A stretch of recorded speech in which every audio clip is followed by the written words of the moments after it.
כולנו גויסנו לכל החיים, משורה לשחרר רק המוות. בימים עגומים של פרעות והדים, בלילות השמונים של ייאוש.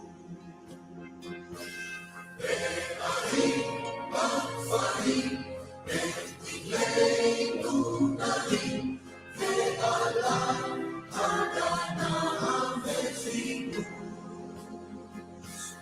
לא גויסנו פשוט כהמון עבדים, ולשתות במחאה לדבר. ברצוננו להיות לעולם נכונים, חלומנו למות בארצנו. בימים אדומים של פרעות ודמים, בלילות השחורים של ייאוש. בלחינו הכפרים, בדגלינו נרים, ועליו הגנה וחינוך.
אוויר הרים צלול כיין וריח אורנים נישא ברוח הערביים עם כל פעמונים ובתרדמת אילן ואבן שבויה בחלומה העיר אשר בדד יושבת ובליבה חומה ירושלים של זהב ושל נחושת ושל אור הלא לכל שירייך אני כינור ירושלים של זהב ושל נחושת ושל אור הלא לכל שירייך אני כינור.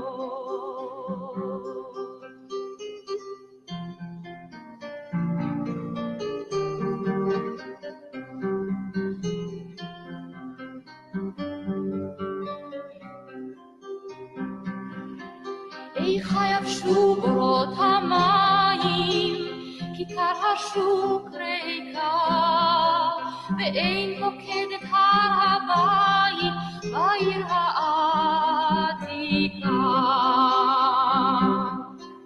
ובמערות אשר בסלע, והלילות רוחות, ואין יורד אל ים המלח בדרך יריחו. ירושלים של זהב ושל נחושת ושל אור, הלא לכל שירייך אני כינור. ירושלים של זהב ושל נחושת ושל אור, הלא לכל שירייך אני כינור.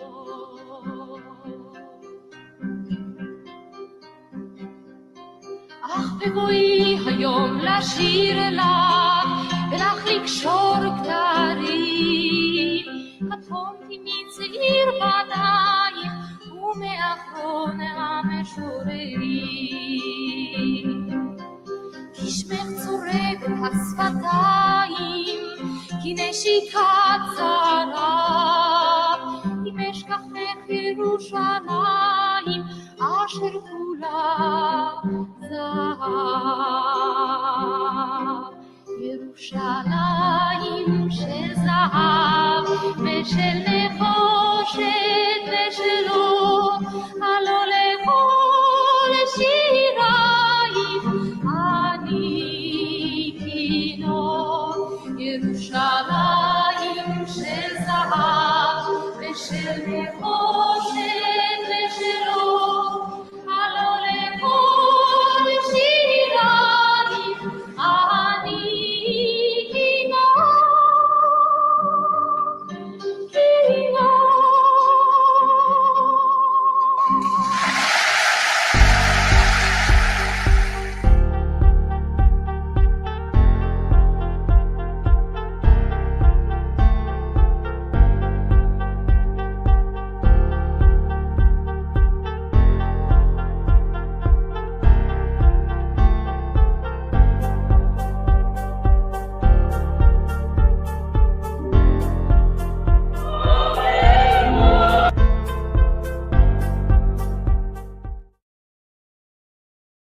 Okay, Shabbat Shalom, and welcome to this week's World Alliance of Qara'im Torah study. I am Hakham Melech ben Yaakov, like it says there, and we are in Parshat Vaera, which is in the beginning of Exodus. As y'all know, I wasn't feeling too well. I mean, I was wiped out last week. I felt like I'd been run over by a truck, but now I feel much better. I'm still not, back to perfect. I don't know if, this is kind of the root, the pathology that these kind of flu thingies take in other people, but usually at the beginning, I just feel like fever, fatigue, everything aches. I can barely move. And then over time, what's left is just a lot of sniffles and and phlegm and all those kind of lovely things. So that's the stage I'm at right now. Mostly I'm not fatigued nearly as much anymore, and I don't have the aches and pains, like the joint aches and the muscle aches and all that. But definitely, I don't feel back to normal. I still feel like I'm in a bit of a fog, and but we will try our best and see what happens. Hopefully everything will go well. Hopefully I won't say anything. You achieved immunity. Hopefully I won't say anything too stupid this week, but if I do, hey, you know what, I get a pass. Other times I say stupid things, I don't get a pass. This week I get a pass. So we will try our best. I don't know whether it was flu or COVID, because I don't know, and I don't care. I don't pay attention to any of this stuff. I really don't. Excuse me. I never got a COVID test well, actually I did once. I got one of these little COVID tests that you buy at the pharmacy, and the only reason I got it was so that I could test negative, so that I can get into places like restaurants and whatever. And I just used that same negative COVID result again and again and again. I would just keep it in my wallet, and I would just show it to them, and that usually where I was, that usually was enough. But I don't care. I don't know whether it's COVID, flu. I don't even know if I believe in COVID. I don't care. I don't take any medications ever, like literally nothing. I don't even take aspirin. I don't take Tylenol. What I take is, we have a nice orange tree out in the backyard. We have a lemon tree out in the backyard. That's my medication. Fresh fruits, fresh vegetables, lots of water, lots of rest, and just realizing, that for a little while, I'm going to be knocked out, and that's all right. I give myself the permission to, be like like when I was a little boy and had to stay home from elementary school or something like that, and lie in bed all day long. Not that not any one of these days that I lie in bed all day long, but I lied in bed until like excuse me, 9:30 or 10:30 in the morning, which is plenty. Okay, so here we go. We'll see what we can do. I'm actually going to grab some water. Excuse me for 1 second.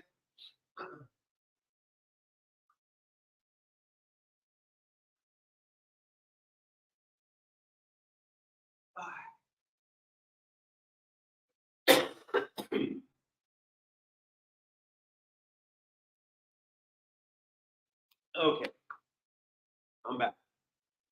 So, all right, so we'll start with my monologue or my update on the war, or whatever you want to call it. Excuse me. So, it's obviously going horribly.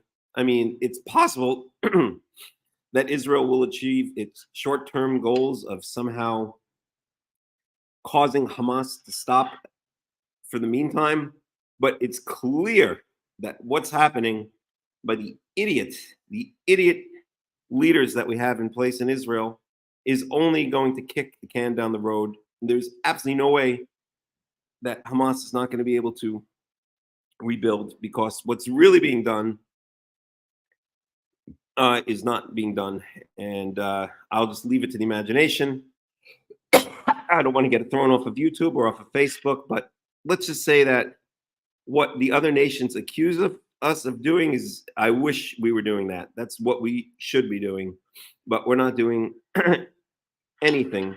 This whole thing in the International Court of Justice, I don't even pay attention to it. If I were leading Israel for a week, I would just completely ignore it. Who cares? Shabbat Shalom, Tishuka, Kadani. Cares what the other nations think. We have to do what we have to do. Our God is Yahweh, not the United States of America, not the International Court of Justice, and so on. Maybe what I'll focus on, and I want to get right into Torah really at this point, is, as I've mentioned for a number of weeks, I listen to a lot of commentaries, and I've noticed that they're basically very anti-Israel people, and the facts don't matter on, actually, I would say on the anti-Israel side, obviously, but the facts really don't matter. You could tell that there are some people who they just hate the Jews. They are anti-Semites in their heart. They hate Jews. Maybe they think we killed Jesus. Maybe they think we stole land. I don't know what they think. Maybe they just hate the God of Israel. I can't get into their minds, but they truly hate Israel. And I would like to list some of them so that maybe we could pray to God, for a nice, ending. We'll put it delicately, to these disgusting, disgusting people. Yes, I was sick last week. As you can tell, I'm still sick this week, Tishuka. So the list I'm going to give is not comprehensive. It's just the ones that I happen to hear. And if you want to add any to the list, then please do. And then I'll give some that I think are actually kind of pro-Israel. And we should pray for their well-being, for their happiness, their success, because it's really true that those who bless Israel will be blessed. Those who curse Israel will be cursed. And we should go out of our way to curse those who curse Israel and bless those who bless Israel. So here's again, it's a non-comprehensive list. These are just the ones that I happen to come across on YouTube of people who clearly despise Jews for whatever reason. Shabbat Shalom, Scott Morgan. Okay, and I'll start with this guy named Scott Ritter. Okay, if you ever look him up on, and you're welcome to troll these people, and not even troll them, just give them comments. I gave comments on some of their YouTube videos, but I'm already blocked from most of their videos because I'll say something like, in the end, Israel will have all of the land from the river of Egypt to the Euphrates, and there's not a single thing that the nations will be able to do. They'll watch and they'll gasp, but they won't be able to do anything. Long live nation, all this kind of stuff, and they'll usually end up blocking me. But if you ever see this scumbag anti-Semite Scott Ritter on YouTube, troll him, and yes, add him to our nice prayer list so that he, as a cursor of Israel, can get what he deserves. That's one that comes to mind. And then another scumbag that often hosts him is a guy named Judge Napolitano, who I think is kind of one of the little golden babies of the libertarian world. But he is a rabid Israel hater and anti-Semite. So let's all pray for his demise, his comeuppance, however you want to do it. Let's pray to God that he gets his just desserts. Let's put it that way. Another one is this Jewish professor Norman Finkelstein. I don't know if you ever had the displeasure or the disgust to watch this guy, but I mean, seriously, I just hope this guy gets run over by a bus like really soon. He is just a disgusting anti-Semite, a Jew who's just a disgusting Israel-hating anti-Semite, self-hating Jew, sickening. Another one is this guy Gerald Celente. He's super anti-Semitic. And of course, there's Chunk Yuger, or whatever that name is, whatever his name is, that big fat guy that's running for president. rabid anti-Semite. And there are a bunch of others. Those are just the ones that come to mind right now. Then you have those who I think are very pro-Israel. The first one that comes to mind is this guy Douglas Murray, who's been getting a lot of play, and he's just super Shabbat Shalom, Liz Hausman. He's just super pro-Israel and super, sympathetic to everything that Israel is going through. And so I think we really need to pray for him and pray that Yahweh bless him, bless his family, and give him only good things in life. Another one is, I've been listening to this thing called the Tom Nash Report. This guy, Tom Nash, he's pretty objective, but he's definitely not anti-Israel, which is rare for these kind of analyses. So he seems like a pretty good guy. And then I would even, I don't know, maybe those are the only two I could think of, besides, of course, all of the all of the you know, the various Israelis who you know, who obviously most of them, although not all, are pro-Israel. So just keep in mind there are a lot of people out there who are just rabid anti-Semites who hate Jews. You could just tell hate Israel, and they're more than happy. They can't wait. They're licking their lips, waiting for Israel to be finished off and waiting for more Jews to be killed. So let's, you know, give those haters, you know, their proper prayers, and let's give those who love Israel the proper prayers, remembering that those who bless Israel shall be blessed, and those who curse Israel shall be cursed. Okay. So that's all I have to say. Other than that, it's really pathetic what's going on in Gaza. Yeah, I don't even know who he is. He's a disgusting, disgusting, disgusting human being. He's sickens me to my stomach. Really. At any rate, you know, the war in Gaza, I'm sorry, is a disaster. Like I said, it's not going anywhere. What should happen? What should happen if I were prime minister? It would all be over in a week if I were prime minister. Shabbat shalom, Ruben Scurry. First of all water, gas, food, everything would be cut off from Gaza.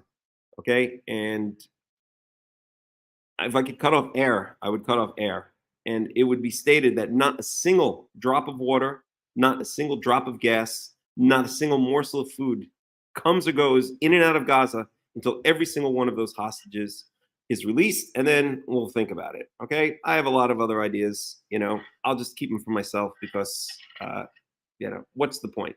It's all talk at this point. But I think you guys get the idea. All right, let's get into the Torah study as best I can. Again, I'll go as far as I can. Excuse me. I'll try to go as much as I can. If it's just too much because I'm still sick, then then I'll stop. But let's see what we can do. Shabbat shalom, Yoshi Ben.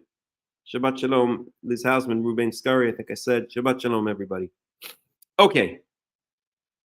So, anyway, let's keep in mind out there to pray for the death, destruction, and demise of those who chose to hate and curse Israel for no reason, and let's pray for the happiness, the success, and the great blessing for those who have decided in their hearts that they love Israel and want to see Israel victorious. Okay. All right, then. Let's let me bring up the Torah stuff here. Okay. We have our Bible Hub. I'll bring up the other ones as needed. Oh my God.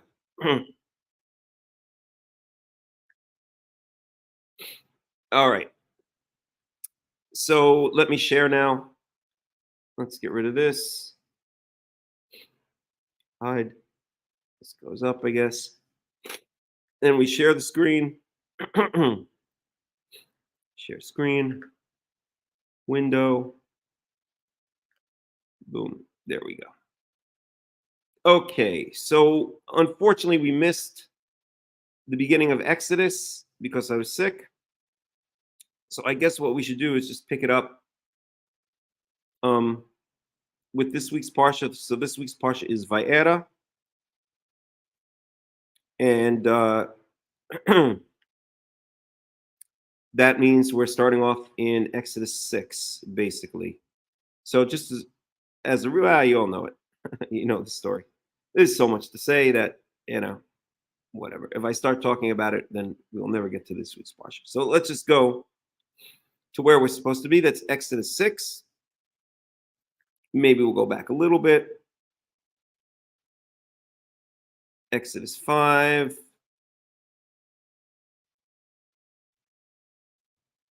All right. So let's go. Let's start here in Exodus 5, 22.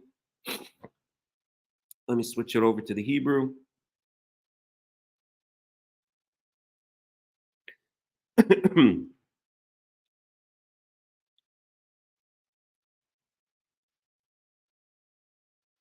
I just let nature run its course. I just eat, as I was mentioning earlier, I just eat lots of fresh fruits and vegetables. We have an orange tree out in the backyard, which is full of oranges right now. A lemon tree out in the backyard, Still have a little bit of vegetables left over from the summer, growing out in the backyard, and I just eat lots of fresh fruits and vegetables. I stay mostly vegan, and just get a lot of rest and drink a lot of water. That's the best I can do. Okay, so I've never been into supplements. I actually don't even believe in supplements. I just like to eat healthy food, live a healthy lifestyle, and let the rest take care of itself. All right, the Israelites cry. We'll start here in Exodus 5:15.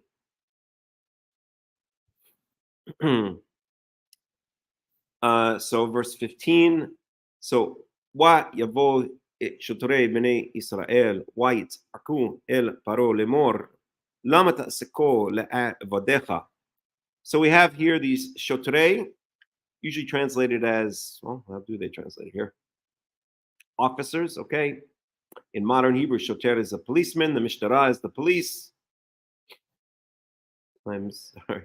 Shotrei, these are like, these are Israelites that are in charge of other Israelites. They're kind of like the in the concentration camps. They would be like the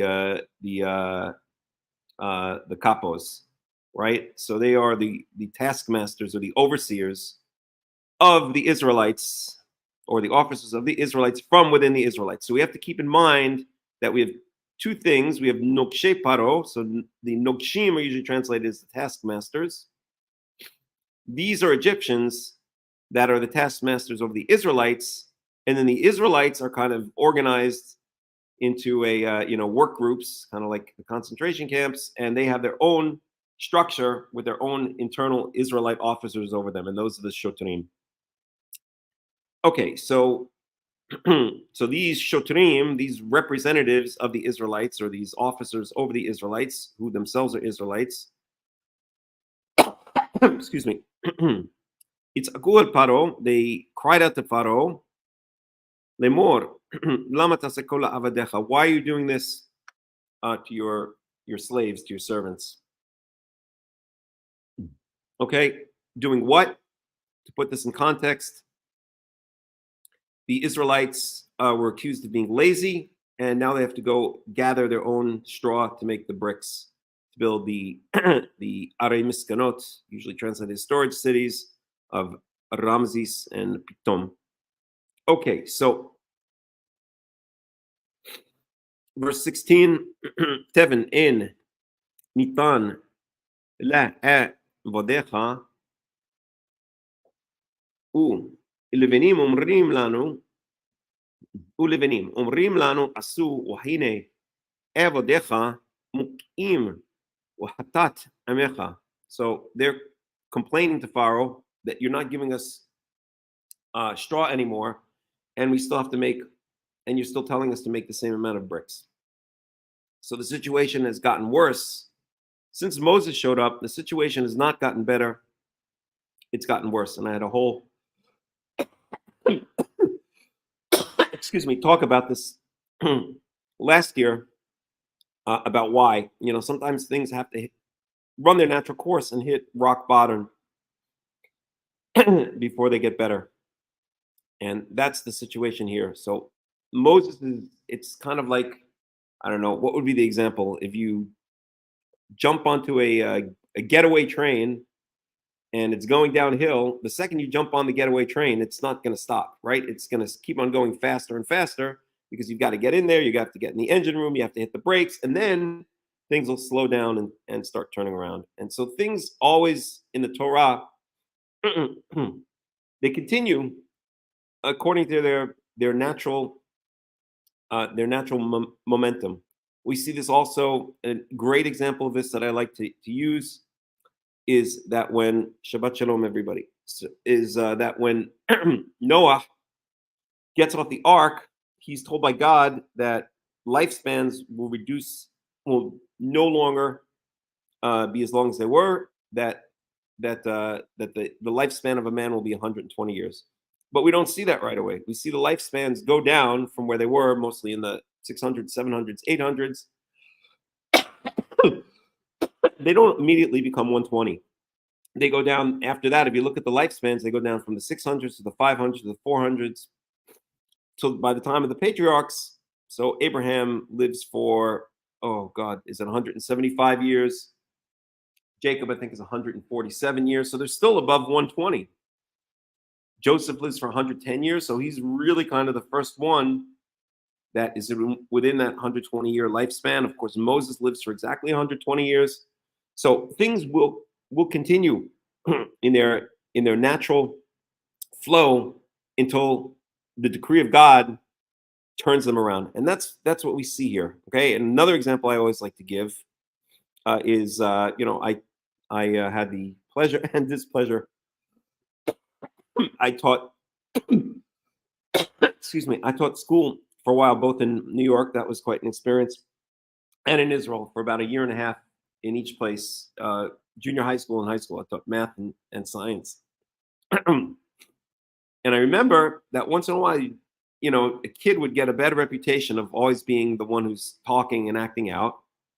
And every once in a while, I'd have a little talk with the kid or the kid's parents, and he'd swear that's it. He's turning over a new leaf, and he's going to be quiet in class from now on. Well, if I would hear noise in class, then I would still assume it's that kid, even though he promised he was going to turn over a new leaf. Why? Because even though he made that declaration, it still takes a little time, for the effects of that declaration to come into fruition. It's not immediate that someone can believe someone when they say they're going to turn around. They kind of have to prove themselves. So things, go in their natural direction for a while, and then eventually, if there's a reason for it to turn around, it will turn around. So those are examples of what we see here. Moses hops on the scene. It's not like everything just all of a sudden stops and turns around and gets better. It actually continues to get worse because that's the momentum, that's the direction everything was heading. And Moses is not, not even God can or chooses to turn things around immediately. I gave the example of the lifespans, but but eventually things will turn around, and then eventually things do turn around, as we shall see. Okay. So where were we? So verse 17. Vayomer nirpim atem, nirpim al ken atem omrim, nircha nizbecha liyahweh. So Pharaoh is obviously freaked out, pissed off, and maybe deep in his mind fearful of this idea that the Israelites asked to go out and celebrate a 3-day holiday to their God Yahweh, whom Pharaoh has never heard of. So he says, "You guys are lazy." Nirpim means like loose, like like undisciplined. Maybe would be a good translation, but we'll just go with lazy. Slackers. Slackers is a perfect translation. You guys are slackers. That's why you're saying, "Let's go out and sacrifice to Yahweh." Verse 18, "Wa'ata lechu ivdu v'teven lo yinaten lachem v'tochen nivenim titenu." And therefore go work, and the the teven, the straw, is not going to be given to you, and you're still required to produce the same amount of bricks. So Pharaoh doesn't relent. He has no reason to relent. Okay, he's the boss. He's the king. He's the God in his eyes, and there's nobody over him. Who's going to stop him? Okay, and we see this. The Shotrim come yelling to him. They don't go yelling to God or even yelling to, they complain to Moses, but they don't go asking Moses really for help. They go complaining and begging to Pharaoh to give him a break. And Pharaoh says no. Pharaoh has no reason at this point to say no, because he doesn't know who this God Yahweh is, right? One of my favorite verses, which I guess because I'm tired right now, I don't remember where it is. Let's see if I can find it. Yeah, right here. This is one of my favorite verses in the Exodus story, because this sums everything up. Pharaoh, Vayomer Pharaoh, this is Exodus chapter 5, verse 2. Vayomer Pharaoh, Mi Yahweh, Asher Yishma B'kolo. Who's Yahweh that I should listen to his voice? L'shalach et Israel, and let Israel go out, meaning to worship for 3 days, which is what they asked at the point. Lo yadati et Yahweh, gam et Israel lo shalech. I don't know this Yahweh, and I have no intention of letting Israel go out into the desert. Okay, Here it is. Mi Yahweh asher eshma b'kolo. Who is Yahweh that I should listen to his voice, that I should listen to what he's asking me to do, right? Pharaoh doesn't know who Yahweh is, but he's going to find out who Yahweh is. Yes, he's going to find out when his entire nation is destroyed by this very same God that he says, I don't know who he is, I've never heard of him, and I'm not letting Israel go. So the arrogance, the irony that he's saying this right now, and he's not going to be saying that soon enough. But right now, he's in the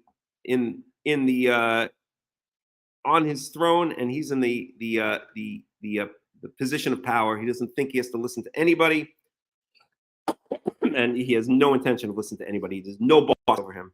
Okay, as the common phrase in Israel, Israelis love to say Eli Elohim, which literally means I have no God, meaning I do what I want to do. Nobody tells me what to do. It's a favorite phrase of Israelis, ironically. Okay, so where were we? So you bunch of lazy good for nothings. Okay, we're up to verse 19. Why yiru shotrei bnei Israel otam bira lemor lo tira'u milivnechem dvar yom b'yomo. Okay, so basically they're telling the people of Israel, you still have to make the same amount of bricks. Verse 20, وَيِفْكَؤُ et Moshe וَet Aaron ניצבים לקראתם בצאתם מאת פרעה. And they ran into Moses and Aaron coming towards them as they were coming out of Pharaoh, meaning the Shotrim. So now these Shotrim, the kapos, the officers over the Israelite officers who were overseeing the rest of the Israelites, run into Moses and Aaron. And what do they say? Verse 21. وَيَمْرُوا أَلَيْهِمْ يَرَيْ يَحْوَيْ أَلَيْكُمْ وَيَشْפොט أَشَرْ הבאשתם את ערינו בעיני פרעה ובעיני עבדיו לתת חרב בידם להרגנו. And they said to him, may Yahweh see what you've done. I'll paraphrase it that way. We shpot asher and judge you. So they're saying to Moses and Aaron, okay, may God see what you've done and judge you. Literally, that you have made us stink. You have made our scent to be a stink in the eyes of Pharaoh. Now, this is, I remember when I used to write in English class, and if I ever wrote something like this, I would get a little red mark saying mixed metaphor, right? It says you have made our scent stink in the eyes of Pharaoh. Well, last I checked, scents don't stink in the eyes, they stink in the nose. So why doesn't it say be'apeh Pharaoh, ba'af Pharaoh, right, in the nose of Pharaoh? Well, the Torah doesn't really care about mixed metaphors. The Torah is making a point. So my English teacher, Mrs. Robbins, would be out of luck because it's just expressing a point. And even though there is a mixed metaphor here, this is just the way the Torah expresses himself. Okay, ubeinei avadau, and in the eyes of his slaves, his servants, latet cherev biyadam lahargenu.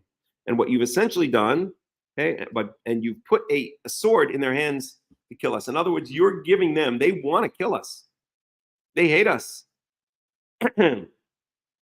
Maybe they didn't need us for slave labor. We would have been gone a long time ago. And now you are putting that sword in their hand, giving them an excuse or giving them a reason to kill us. So the Shotrim, the officers over Israel, are extremely angry at Moses and Aaron because when they showed up, things didn't get better. Things have only gotten worse. Okay. Thank you, Marianne. I'm fine, just very sniffly. Okay, verse 22. וישב משה אל יהוה, ויאמר, אדוני למה? So now Moses goes back to his boss, to Yahweh, and he says, my master. He says, Master, lama hare ota לעם הזה, למה זה שלחתני?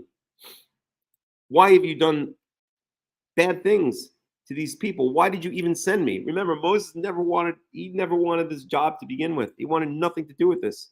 He's been resisting from day one. And so now he goes back and I wouldn't say complains to Yahweh, but he laments to Yahweh. You know, what are you doing? You sent me to free these people and they're in a worse situation. So Moses is just as lost and confused as anybody else. Situation's not getting better. And I guess the underlying implication here is he's kind of doubting God. Like, you know, what are you doing? What's going on? Okay. You know, what is your plan here? I mean, this is, if you've sent me to save them, then this is not working. Verse 23. ומאז באתי אל פרעה לדבר בשמך הרע לעם הזה והצל לא הצלת את עמך. And since I've come to speak to Pharaoh in your name, excuse me, הרע לעם הזה, things have only gotten worse for these people. והצל לא הצלת את עמך, and you certainly did not save your people. You haven't even come close to saving your people, right? I mean, what is this, some kind of bad joke? Is basically what Moses is saying. Like, what the heck is going on here, right? All right, now we go to Exodus 6, and God answers Moses basically what he answers in many, many, many different places throughout the Tanakh. When various prophets, people come to him and complain about, you know, why are things taking so long? Why are things not going as they should? Why is not what you promised happening? And basically his answer is patience. Okay? Patience. And we see this many times throughout the Tanakh. Maybe I'll show another example in a second, but this is what Yahweh answers. Yahweh doesn't get angry at Moses or anything like that, or he doesn't, you know, make excuses. He says, "V'yomer Yahweh el Moshe." Yahweh said to Moses, "Ata tireh asher eseh leFaro." Now you'll see what I'm going to do to Pharaoh. Ki biyad hazakah shalchem, biyad hazakah yigarshem yartzo. Because with a strong hand, he will send them away, and with a strong hand, he will throw them out. He will expel them from his land. So basically, Yahweh is saying, patience, okay? Relax. I know what I'm doing. Everything has its timing. Everything according to its plan.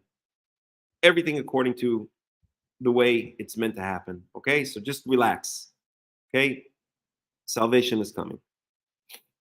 Okay, and I'm trying to think. Let's see. Is it Micah? Just give me 1 second.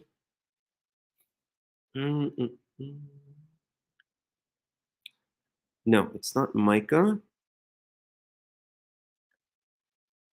Let's see. Micah, Nahum, Habakkuk. Maybe it's Habakkuk. I think it's Habakkuk, actually.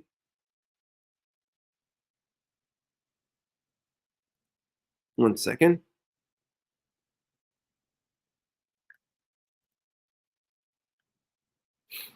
Right.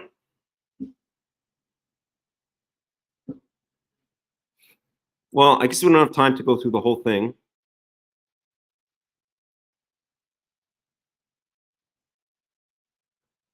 But if you read through the book of Habakkuk, it basically follows a very beautiful pattern, which is in chapter 1, Habakkuk is complaining. So this is Habakkuk. I think in English they call him Habakkuk or something like that. You know, right? So Habakkuk is complaining to Yahweh.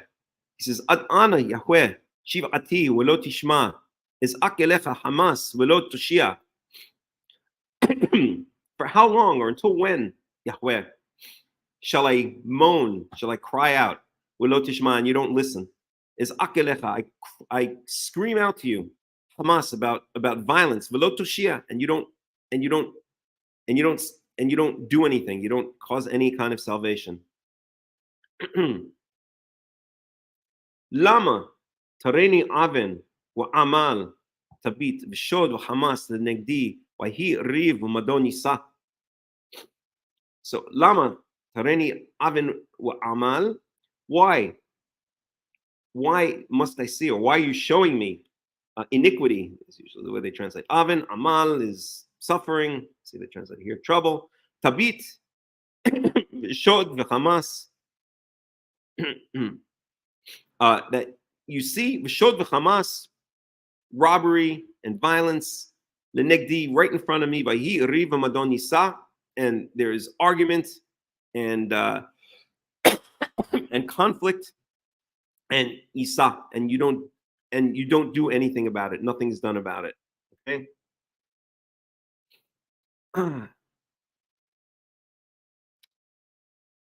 And then Yahweh answers. We'll go over here.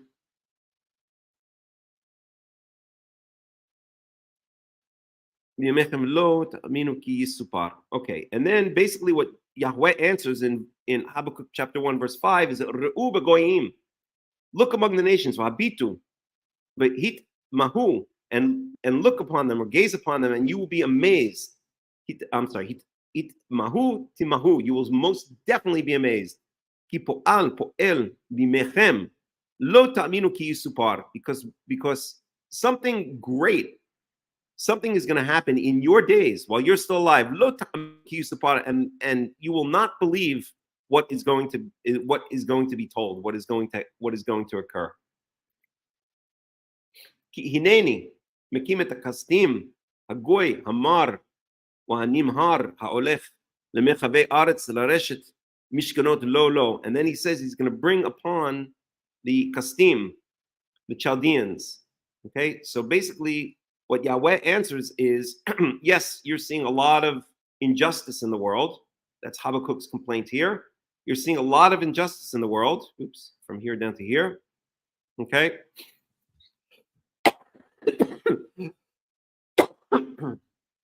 One second, please.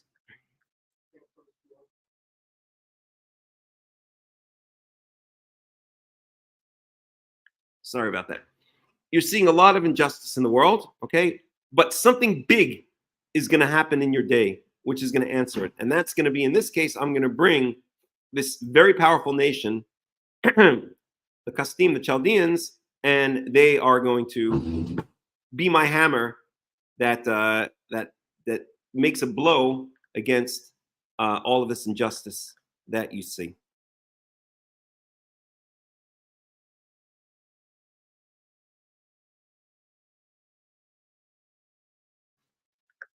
Okay, so that is Habakkuk's answer, or that is Yahweh's answer, which is, don't worry, big things are going to happen.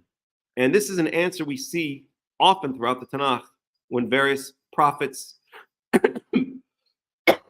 when various people complain to Yahweh, what's going on? I don't see anything. Things are getting only worse. And Yahweh usually often answers, don't worry.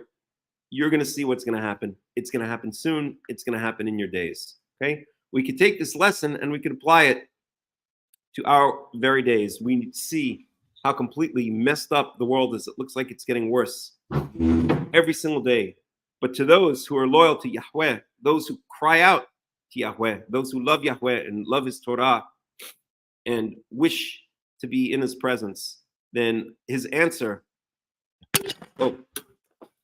I don't speak in his name, but I'll say, quote unquote, his answer may very well be, relax, I have this under control. You just stay loyal to me, nose to the grindstone. You just do what you have to do, be a good person, and you're going to see things in your days, in your lifetime, that you will not believe. You will not even be able to imagine what you're going to see in your lifetime.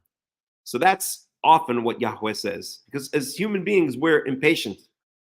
We want everything now. We want the Geulah. We want the redemption now. We want everything to be perfect now. We want to be in the Garden of Eden now. And actually, I always used to say, I hate this world. I want to be in a different world now. I want to be in the Garden of Eden. I want to be in a place where everyone's honest and everyone's fair and everyone cares about each other and everyone loves each other. And then one day I said to myself, would I really fit in such a place? Am I really such a good person that I would fit in there? And I realized maybe I'm not. I shouldn't put myself down, but am I really at the level that I could be in a society where everyone is just full of love and helping each other and no self-interest whatsoever? This is a question I asked myself many years ago. I think now I'm closer to that. I think as I've matured and become as we all hopefully do, if we follow the path of Yahweh and become a better person, then maybe I'm getting closer to the point where yes, I could exist in such a society. But sometimes we have to be careful what we wish for. And that reminds me of this idea of, let's see, where is it? Is it Amos? I believe it's the book of Amos, if I could find it here. Is it Amos? Let me see. Oops. 7, maybe.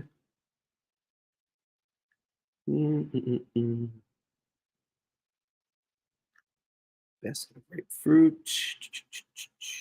1 second, please. Destruction of Israel. The restoration of Israel. Oh, I can't remember where it is now, unfortunately, because I'm feeling a bit under the weather. So it's not Amos, I don't think, or maybe it is. But at one point, Yahweh basically is speaking, or the Tanakh is speaking about the great and terrible day of the Lord. Hold on, I have to Google it. Give me 1 second.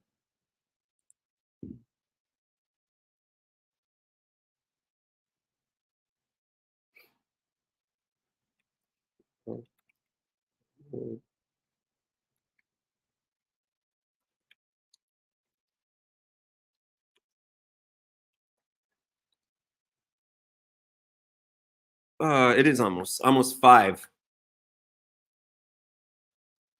So let's go to Amos 5 for a second. So this is Amos chapter 5.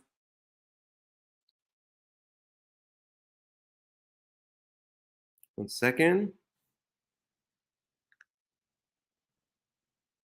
5:18. Sin goes to the judgment. The day of the Lord is about chastening people. Day of the Lord. Okay. I think this might be it. Yeah, there it is. 5:29.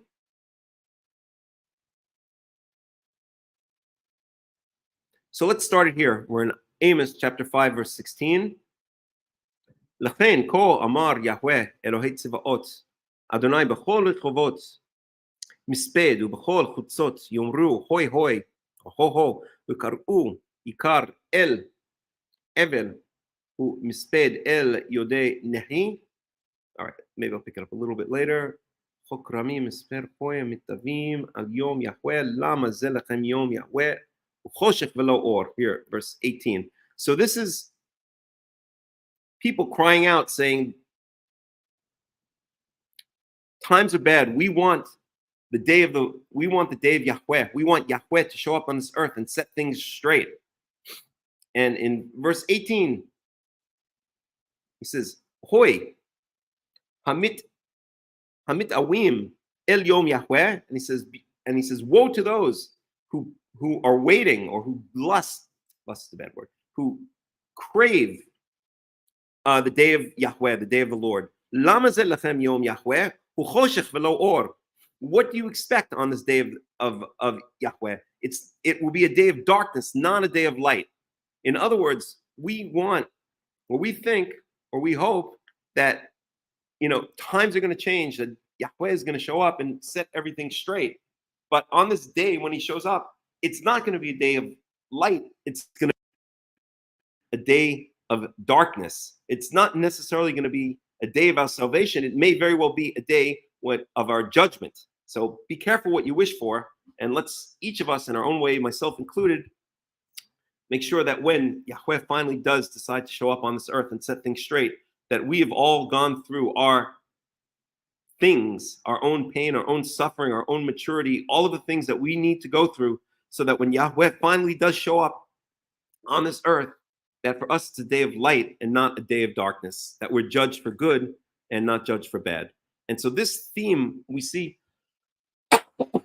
throughout the Tanakh, that we see human beings impatient, They want something to happen right away. And Yahweh comes back and he says, patience, okay?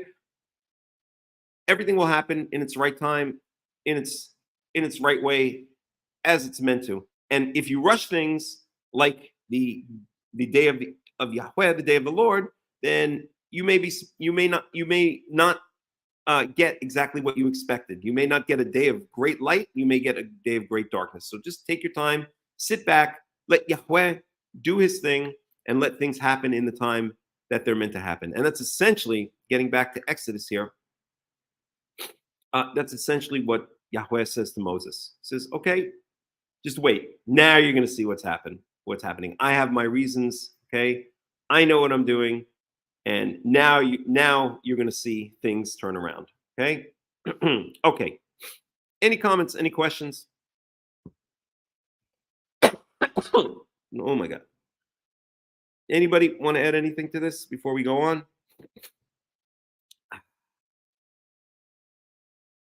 Mariana Miknana. Welcome, Marianne. Okay, well, then let's go on. And this is actually, excuse me. Oh, God. Exodus, is that where we are? 6, yes. Okay, verse 2. Waidaber Elohim el Moshe. Let me drink.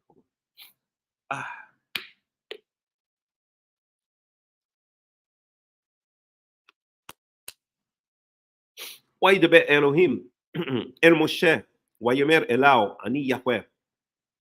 And God spoke to Moses, to Moshe, and he said, I'm Yahweh.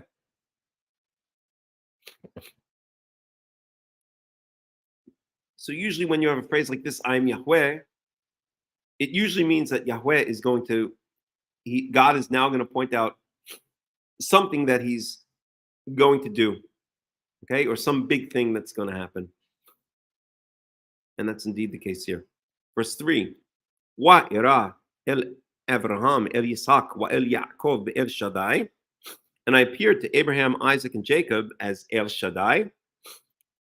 Shmi Yahweh lo nadati lehem. And my name Yahweh I did not make known to them. Now, there are many times where we see in the book of Genesis that it says that so-and-so, one of the patriarchs, prayed to Yahweh or spoke to Yahweh, and it uses the actual name Yahweh. But I think there's a lot of evidence that this is indeed a true statement, that the patriarchs did not know the name Yahweh. Even sometimes it'll be quoted that the patriarchs prayed to God and said, oh, Yahweh, why have you done this to me? I'm just making it up. I'd have to go back and look at an example. But the fact of the matter is, I think it's clear for a lot of reasons that the patriarchs did indeed not know the name Yahweh. And I think one of the best pieces of evidence is that you don't see any names in the book of Genesis that are based on the name Yahweh. And you start seeing them in Exodus. In fact, the first one is Yeshua, who is renamed Yehoshua. Right? Because the Yeho is that's Yud Hey Vav right there, Yud Hey Vav right there. And then we start seeing names popping up in the following generations that start incorporating more and more the name Yahweh, Yud Hey Vav Hey, into them. But we don't see that among the patriarchs. The only claim that could possibly be made, I've heard by some people, is the name Yehuda, but that's not the etymology that's given for the name Yehuda. The name Yehuda is traced back to the root Yodeh, to thank, and lehodot, as in when Israelis say today Todah, meaning thank you. It's that same root. It's not linked back to the name Yahweh. So I think even though throughout the book of Genesis we see the name Yahweh, and we see the patriarchs quoted as speaking to Yahweh, and sometimes even quoted as saying Yahweh, I don't think those are actual word-for-word quotes. Those are paraphrases. And indeed, I think there is a lot of evidence that the patriarchs did not know the name Yahweh. And it's only being revealed now at the time of Moses. Okay. Verse 4. Gam hakimoti et briti itam, batet lahem et eretz Kina'an. And I also established my covenant with them to give them the land of Canaan, et eretz mi gorehem asher garuba, the land of their sojourning, or the place that they happen to live in, their temporary residence, asher garuba, which they sojourned in. In other words, the patriarchs never took possession of the land of Israel. They were always only guests in the land of Israel, in the land of Canaan. But Yahweh swore to them that that land would one day be given to them, as in, for instance, in Genesis chapter 15, with the Brit Ben Abitarim, the covenant of the pieces, as it's usually called, where Yahweh explicitly promises to Abraham that he says your descendants will go down and serve a nation that is not theirs for 400 years, but they will come up and they will inherit this land. Okay, and this is the process that's beginning in Exodus. This is the beginning of the fulfillment of this process. Hundreds of years later, I think 400 years after the time of Abraham, this process of the Israelites being freed from their servitude in Egypt and being brought up to the land of Israel to take over the land of Israel as a permanent possession is now stirring. It's now beginning to stir. After many hundreds of years, the Israelites might have thought that God completely forgot them, right? They have this distant promise. Yes, our forefathers, our great grandfather Yosef told us that one day God would come save us, and things are looking pretty bleak right now. We've heard about these good times when we first came down to Egypt, where we were welcomed as guests, and now we've been turned into slaves, and all we have is this distant promise. I mean, if you think about it from the point of view of the Israelites, things must have looked absolutely hopeless, right? Their situation in Egypt was horrible. They were slaves, and all they had was this distant promise that had been passed down from their forefathers, from their parents and great and grandparents and great grandparents, that someday this God who apparently was the God of their fathers, was gonna come save them. But it certainly doesn't look this way. And then all of a sudden, this guy Moses shows up, and things don't get better; they get even worse. So it's not looking good, right? Imagine you were in the same situation. Imagine you were in, let's say, I'll just try to, let's say you got a promise from God. You're going to be in jail for 25 years or for 30 years, but I will free you from jail and I will make you a multimillionaire, whatever. Okay. And you're sitting there, you're languishing away in jail. It's 10 years, 15 years, 20 years. And you're like, I have this promise, but it's really hard for me to believe, right? Every day I get up and I'm in my jail suit and I'm making license plates and God knows what else. And all I have is this distant promise, and someday I'm going to have a great life. That's the situation the Israelites were in. And it's no wonder, it says so explicitly, that because of the hard work, they had kotzer ruach, they didn't have the patience to even listen when Moses came. Right? Even when Moses shows up, they really can't believe it. Okay, let's go on. Verse 6.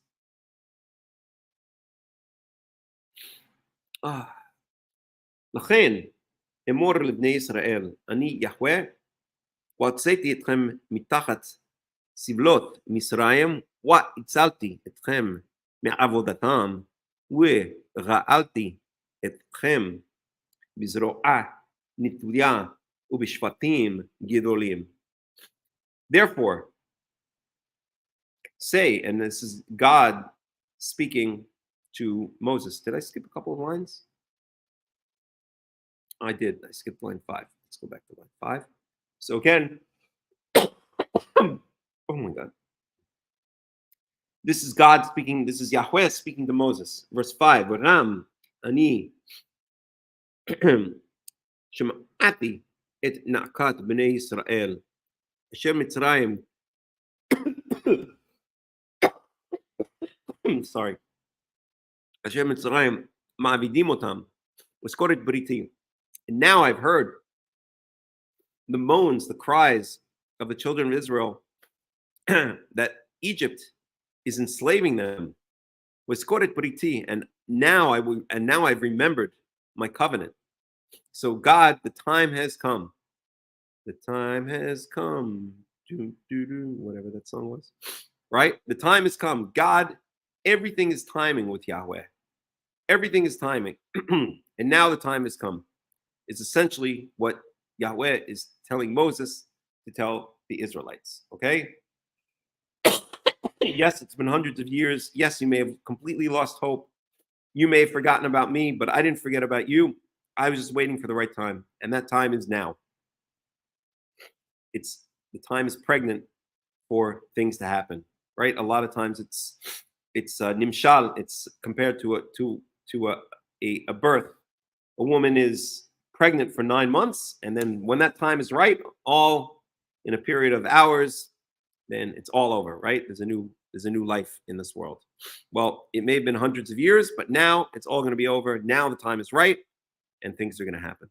And that should be a lesson to us in our own lives, that sometimes our bad situations can go on for months, for years, even decades. But when the time is right, when we've gone through what we need to go through, when we've learned the lessons that we need to learn, then everything will happen very quickly, and everything will happen in exactly the way that Yahweh has planned for us. Verse 6, Lachen, Emor livnei Israel, therefore say to the children of Israel, Ani Yahweh, hotzeti etchem mitachat tzivot. I just read this, but I'll read it again. Okay.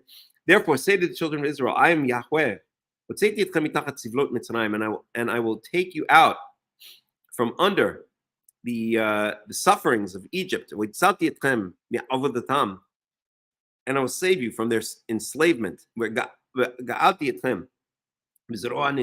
I will redeem you with an outstretched hand, an outstretched arm, which fatim gdolim, and with great judgments against Egypt. Those will be the plagues. Verse 7, and I will take you to me as a people. Israel is God's special people. He's God's special possession. And I want to relate this back to current politics, because a lot of times what I'll hear from the pro-Gaza, the pro-Palestinian types on television, they'll say something along the lines of, and if you listen to a lot of these anti-Semites whose names I rattled off at the beginning of the talk, they'll often say the same thing, right? So Israel lost 1,200 people on October 7th, and now, according to Hamas, so we can't believe, but let's just go with that number. I don't know, what are we up to? 20,000 Gazans have been killed. I wish the number were a lot higher, but unfortunately, it's only 20,000. And so a lot of these anti-Semites, they'll say, okay, so how many Gazans have to die to avenge the death of 1,200 Israelis, right? That's the common line I hear among these Israel-hating anti-Semites. How much is enough? How many Gazans have to die to avenge 1,200 Israeli deaths? Okay, is 20,000 enough? Is 30,000 enough? And then they'll inevitably go on and they'll say, does that mean that the life of a Jew, the life of an Israeli, is more important than the life of a Palestinian? Because 20,000 have to die for 1,200 Israelis that have died? And you know what? The answer is yes.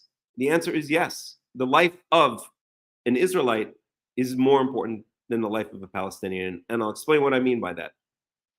Not that we're all not human beings. We all are human beings, although the Gazans have lost their right to be considered human beings in my eyes. But that's another story. Let's take someone who hasn't lost their right to be a human being. Like, I don't know, some Filipino and sitting in the Philippines, just some average guy. Okay? Is his life less important than the life of a Jew, than the life of an Israelite? In a certain sense, no, because we're all creations of God. But in a certain sense, yes. Okay? Because, how can I explain it?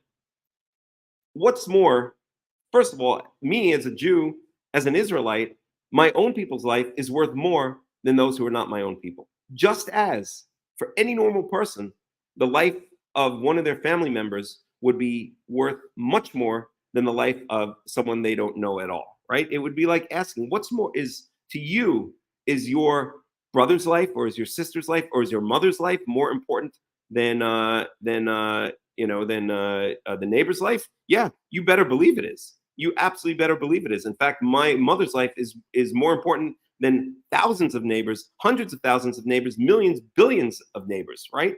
To me, my own family's life, those who are close to me, are far more important than anyone who's not in my own inner circle. And this is the way everyone should think. This is the way everyone should think. Everyone, a normal person would, of course, say that those who are close to them, those who are especially family members, their lives are far more important than those who are not their family members. Okay, that doesn't mean that they could just, go wantonly killing those who are not their family members. But to me, my family's life is far more important than those who are not my family. And I think that's the way every normal person should think. So as a Jew, as an Israelite, you better believe every Jewish life is infinitely more important to me than anyone who is, first of all, who's not part of my nation, who's not part of my people, okay? But certainly than those of the enemies of my people, okay? So I hope that makes sense. It should make sense to anyone who's normal. But now let's think about it. Who is God's family? Who is God's closest family? Who's God's closest family member? Who's Yahweh's closest family member? It's Israel. That's what we see right here in this verse. I will take you to me as a people, and I will be for you as a God. There's a special relationship between Israel and God and Elohim. That's just the way it is. Israel is God's chosen nation. Israel is God's firstborn. Israel is God's beloved nation. And therefore, yes, the lives of Israelites are more important to God, to Yahweh, than are the lives of those who are not Israelites. That's just the way it is. Just as, for instance, Yaakov, right or wrong, whether you agree with him or disagree with him, his favorite son was Joseph, and his second favorite son was Benjamin. And the lives of Joseph and Benjamin were more important to him than were the lives of his other children. Did it mean he didn't love his other children? No, of course he loved all his children. He was very upset when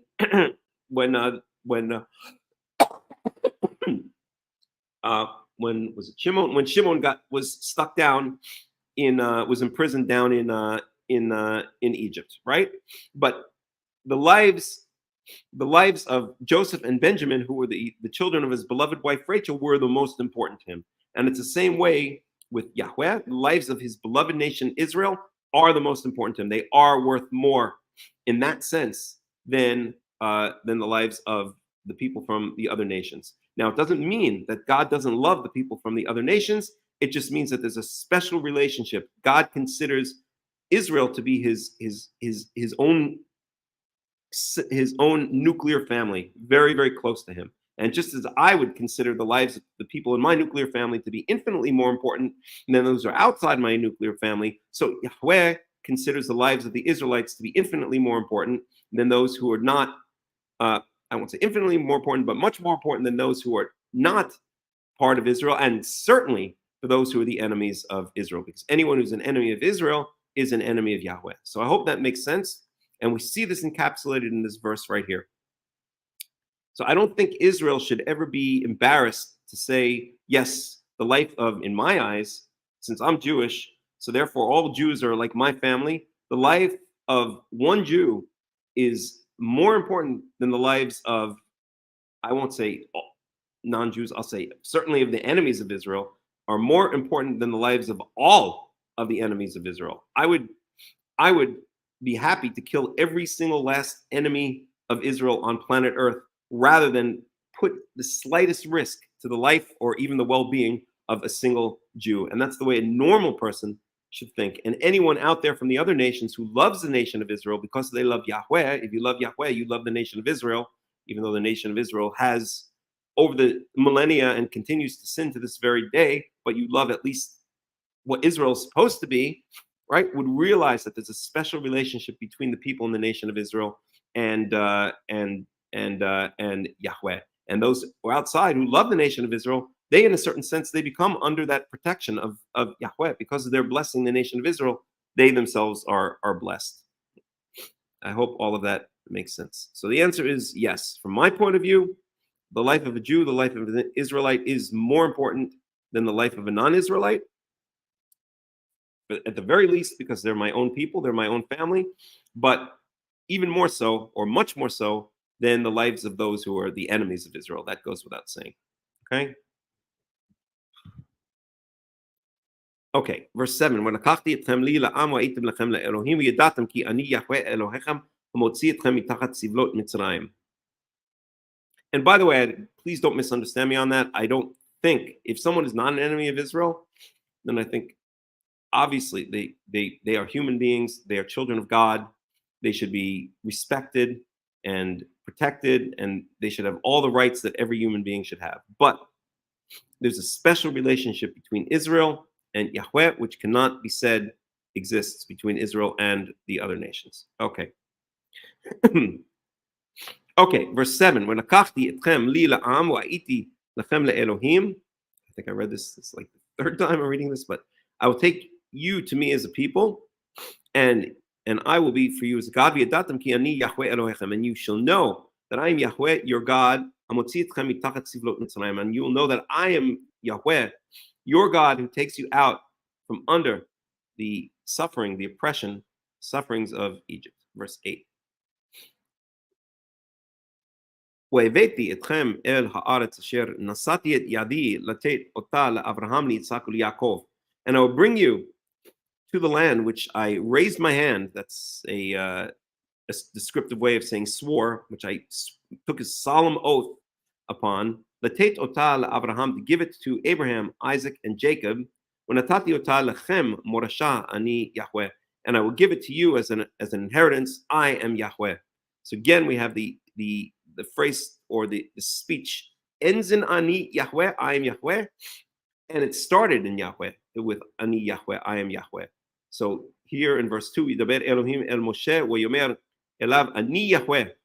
So whenever you see this phrase, I am Yahweh, okay, especially when it begins and ends a speech, you know it's like super important. You know it's like very essential to Yahweh's very existence and Yahweh's very relationship with the people of Israel and with the world. Okay? Verse 9, "וידבר משה אל כן אל בני ישראל." Oh, the cat is at the door, but I can't let him in. Oh, shorty boy. And Moses, "ידבר משה כן אל בני ישראל." Moses said these things or said such to the children of Israel. "ולא שמעו אל משה מקוצר רוח." That's what I mentioned earlier. But they didn't listen to Moses. Or maybe they didn't pay attention to Moses would be a better translation. Mikotzer ruach, literally from shortness of spirit, and from hard work. In other words, they're so burnt out at this point. They're so at the end of their rope that these words went in one ear and went out the other ear. Imagine again, to give the analogy of you were in jail for 25 years and you had some distant promise that someday you'd be free and you'd be ushered into a palatial estate that's yours and given tons of jewels and money and whatever, and all you know is that every day you have to wake up at 6 for prisoner count and then go make license plates and then eat some glop and then sit in your cage all day long, right? You would at a certain point you would just stop even listening. If someone came along and said, "Hey, I've got a mansion for you and $1 million," you wouldn't even believe it anymore because it had been so long since you had any kind of hope that could happen. And that's exactly what's being expressed there. The Israelites couldn't even register. It didn't even register in the minds of the Israelites that such a thing was happening and happening now. Okay, verse 10. Sadly, a lot of children are acting like little kids, not respecting God. We all meet our Maker one day. Yes. Verse 10. "וידבר יהוה אל משה לאמור," and Yahweh spoke to Moses, saying,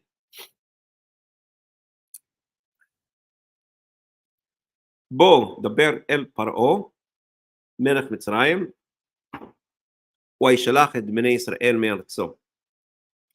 So now Moses, or God is speaking to Moses and saying, speak to Pharaoh, the king of Egypt, let let my people go, or let the people of the children of Israel go. Tell him to let the children of Israel go from his land. Verse 12. So this is, and I'll tell you in a second what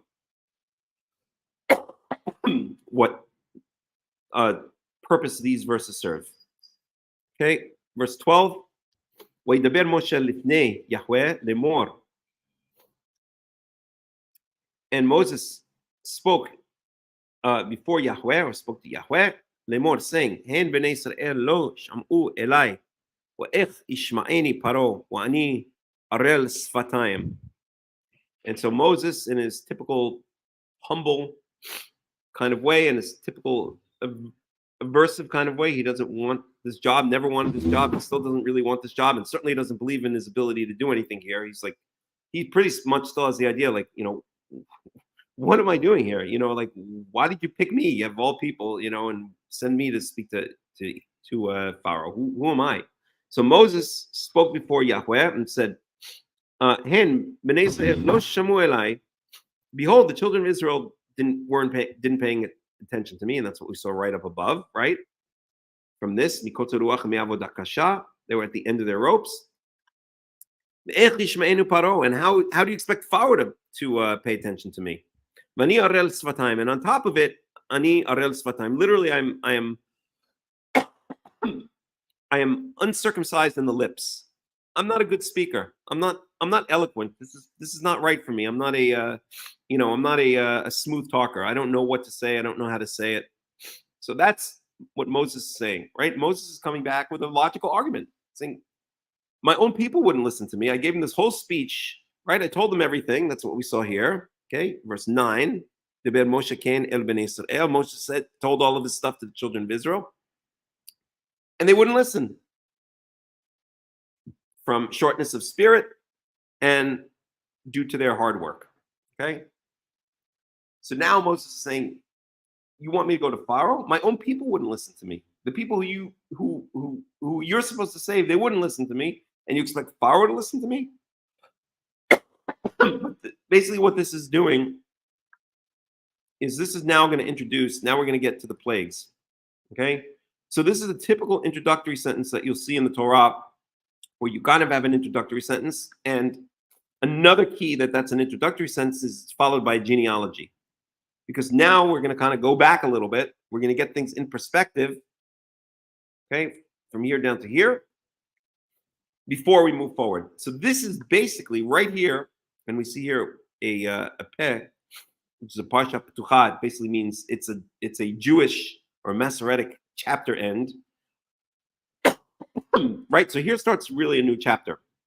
We never can rely on the chapter and verse verses that were broken up. It was done by, I always forget the guy's name, Stephen Foster. No, Stephen Foster wrote the Swanee River. Stephen Coventry or something like that. I can't remember. Some guy during the Middle Ages, some monk during the Middle Ages. He was the one who broke up the Torah into chapter and verse. But we could see the real chapter endings by taking a look at this right here. We see a peh, that letter is a peh, a P, then it basically means the end of a Jewish chapter, or a Jewish end of a chapter, at least according to the Masoretic texts. So this is introducing a new chapter, and this is now going to set the stage for the next chapter. Moses being told to go to Pharaoh, Moses demurring, and but he's going to be sent anyway. But often, before we get into the main story, this is often where we'll have a genealogy, or we'll have a summary, or we'll have some kind of background information. And that's exactly what we get right here. We're now going to get the genealogies of Moses and Aaron. Oh my God. And I'll just go through them very quickly. Before I do, any questions, any comments?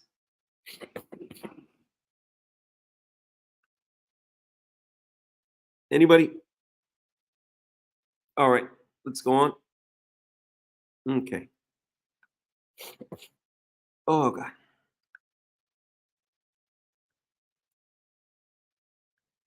So, I'll just read through this very quickly. I'm not going to make many comments unless there's a reason to. ידבר יהוה אל משה ואל אהרון ויסאוהם אל בני ישראל ואל פרעה מלך מצרים להוציא את בני Israel me'eretz Mitzrayim. So this is kind of a maybe this is really the summary paragraph. Era Rashi Beit Avotam Bnei Reuven B'chol Yisrael. I think I'm going to skip. This just goes through the families of Reuven. This goes through the families or the genealogies of Shimon, and this goes through Levi. Now, what's important to note is that we don't go beyond Levi. We get the children or the descendants of Reuven. We get the descendant, that's verse 14. Verse 15, we get the descendants of Shimon. And then we get the descendants of Levi. But we never hear about the descendants of the other children. Why? Why? Anybody? At least not here. I mean, we do in other places, but not here. No, I'm good. It's okay. It's actually just a lot of sniffling, and I actually feel not that bad. It sounds bad, but I don't feel that bad, to be 100% honest. Last week at this time, I was knocked out. I felt like I had gotten run over by a bus. But now it's just a lot of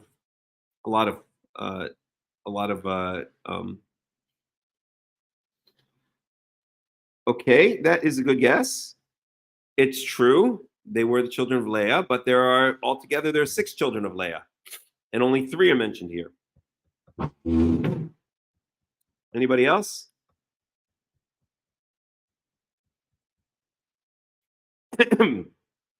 Anybody? Okay. Well, this is going to teach us something very important in the Torah, which we see again and again and again and again. The order in which the children of Israel, the children of Jacob, were born is Reuven is the firstborn. In fact, it says here, Bechor Yisrael, the firstborn of Israel. The secondborn after Reuven is Shimon. And then the thirdborn is Levi.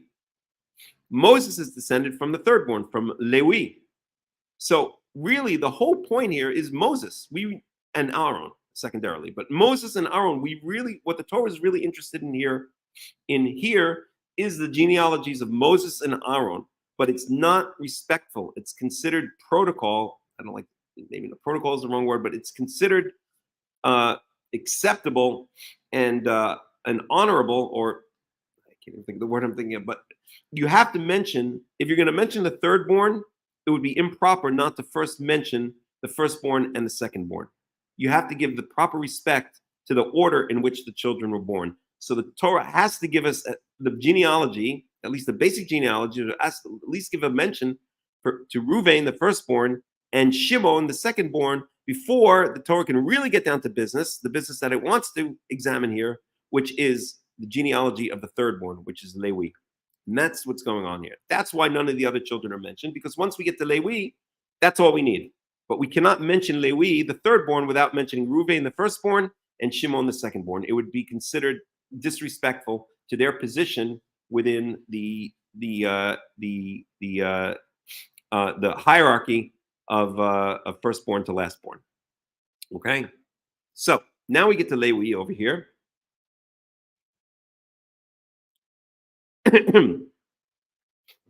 Okay, so verse 16, Wa'el Shemot b'nei Levi letordotam Gershon u'Kahat u'Merari. So we're going to see these 3 later. These are the clans of Levi, and Moshe and Aaron are going to come from the Kahat clan, which is going to be the most important of the 3 clans. But all 3 clans, are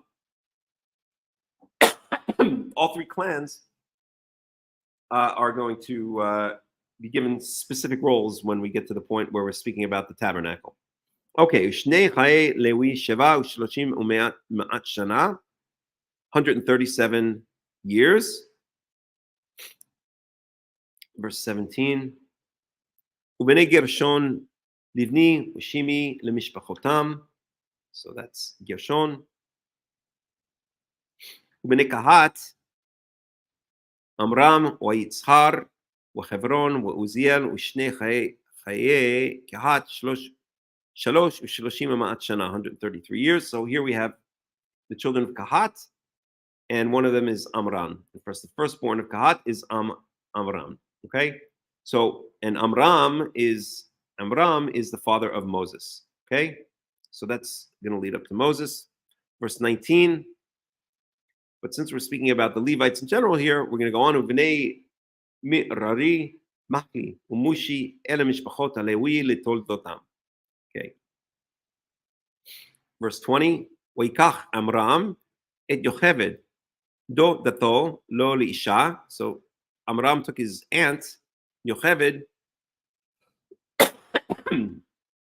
as a wife. Utiled lo et Aaron wa et Moshe. Ushne haye Amram sheva shloshim umaat shana. Okay, so Amram marries his aunt Yocheved, and gives birth to two sons, Moses, Aaron, and Moses. Notice that Miriam is not mentioned here because that's not the focus here, and also maybe because she's a girl. Verse 21. Uvnei Yitzhar Korach wa Nefer wa Zichri. Okay, we're going to run into these guys later, or at least Korach we will.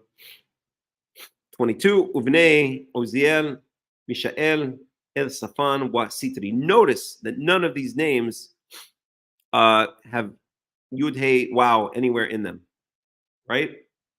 El Safan, Mishael, they have El, okay? Uziel, but nowhere do you see something like Chizkiyahu or Yirmiyahu, okay, or Yehonatan or anything like that. There's no Yud Hey Wow anywhere in these names. Again, further indication that the previous generations, up until the time of Moses, did not indeed know the name of Yahweh, of Yud Hey Wow Hey. Verse 23, Vayikach Aaron et Elisheva bat Aminadav achot Nachshon lo liisha v'tiled lo et Nadav v'et Avihu, who unfortunately died. We'll see that in the beginning of Numbers. Et Elazar v'et Itamar. Okay. Uvnei Korach Asir Elkanah Aviasaph Ele Mishpachot HaKarchi. And that's going to be the same Korach that rebels against Moses and Aaron and in the book of Numbers. Okay. Elazar ben Aaron lakach lo mivnot Putiel lo leisha וتלד לו את פנחס אלה ראשי אבות הלוויים למשפחותם. And we're going to see Pinchas later on as well in that same story. Oh no, I'm sorry, in the story of Bilam. Okay. Oh God, kill me now. All right. So that's that. Verse 26. Who Aaron ומשה אשר אמר יהוה להם הוציאו את בני ישראל מארץ מצרים על צבאותם. And this is the very same Aaron and Moses to whom Yahweh spoke, saying, take the children of Israel from the land of Egypt by their armies or by their hosts. In other words, arranged or arrayed as an army. Okay, verse 27. הם המדברים אל פרעה מלך מצרים להוציא את בני ישראל ממצרים הוא משה ואהרון. These are the very same ones who spoke, or we're going to speak to the Pharaoh, the king of Egypt, that he should let the children of Israel go out of Egypt. This is Moses and Aaron. So that's kind of also a summary sentence here. Verse 28. ויהי ביום דיבר יהוה אל משה בארץ מצרים.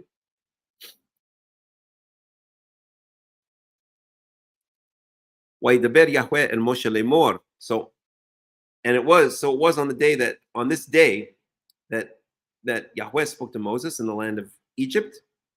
Verse 29, וידבר יהוה אל משה לאמור, and Yahweh spoke to Moses saying, אני Yahweh, I am Yahweh. And we know when Yahweh says, I am Yahweh, that he's saying something very basic, very important. דבר אל פרעה מלך מצרים את כל אשר אני דובר אליך.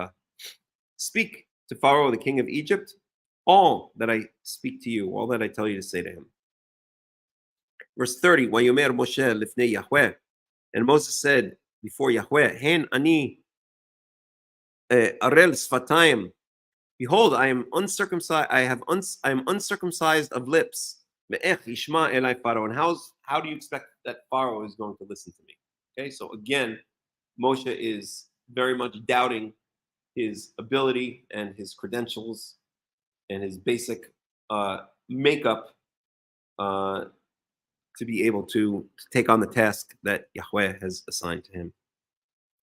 All right, that's Exodus 6. I think I will take a break for just a couple of minutes, and then we'll go on to Exodus 7. So far, hanging in there, not so bad. It is difficult to speak, being so congested, but you know what? I'd rather be doing this than not be doing this, to be honest. So let me put on some music for about 5 or 10 minutes, and we will begin with chapter 7. All right, see you guys in a couple of minutes. Let's see how we're going to do this here.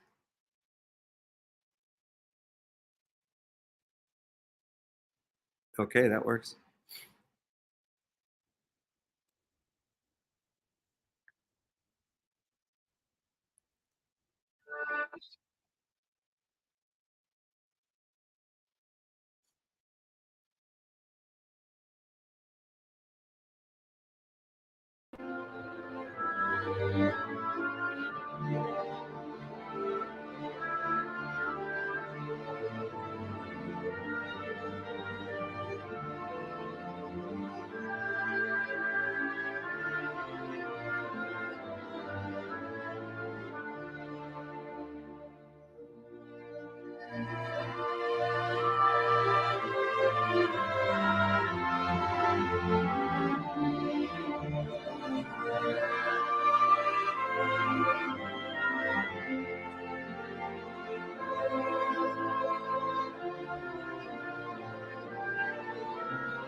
כשאימא בהנה יפה וצעירה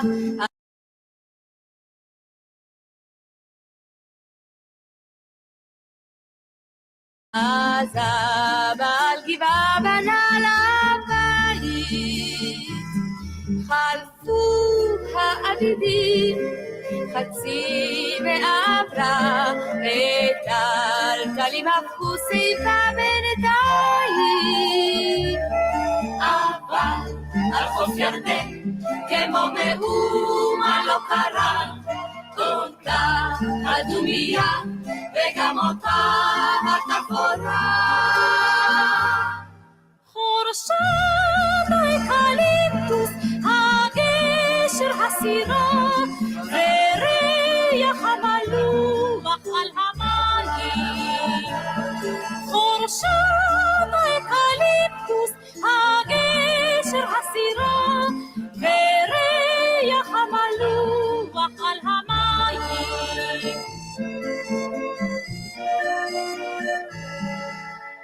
בשביל הנה יורדת ענת התינוקות הם בירדן ישכשכו רגליים גדלו הילדים וכבר למדו לשחות ובני הנעורים חותרים בשניים אבל על חוף ירדן כמו מאומה לא קרה אותה הדומיה וגם אותה התפאורה חורשת האקליפטוס הגשר הסירה וריח המלוח על המים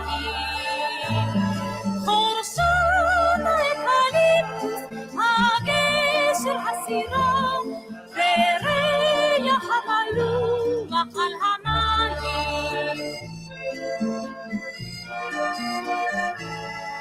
מעבר לירדן אל עמו התותחים והשלום חזר בסוף הקיץ וכל התינוקות היו לאנשים ושוב על הגבעה הקימו בית אבל על חוף ירדן כמו מאומה לא קרה אותה הדומיה וגם אותה התפאורה חורשת האקליפטוס הגשר הסירה וריח המלוח על המים חורשת האקליפטוס הגשר הסירה וריח המלוח על המים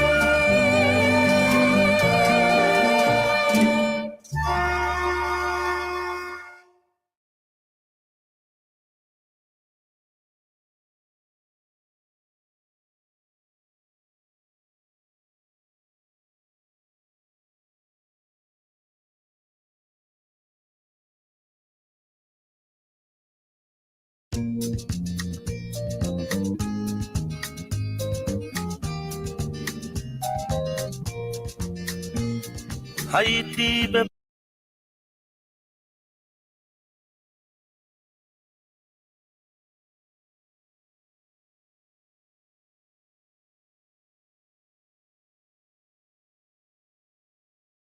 בפריז וגם ברומא, ראיתי את שבעת פלאי תבל.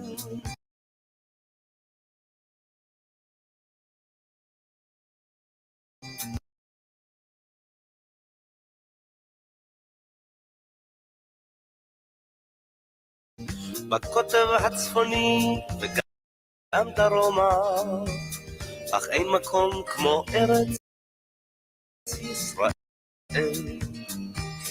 וכמו גלויות של נוף יפות תמונות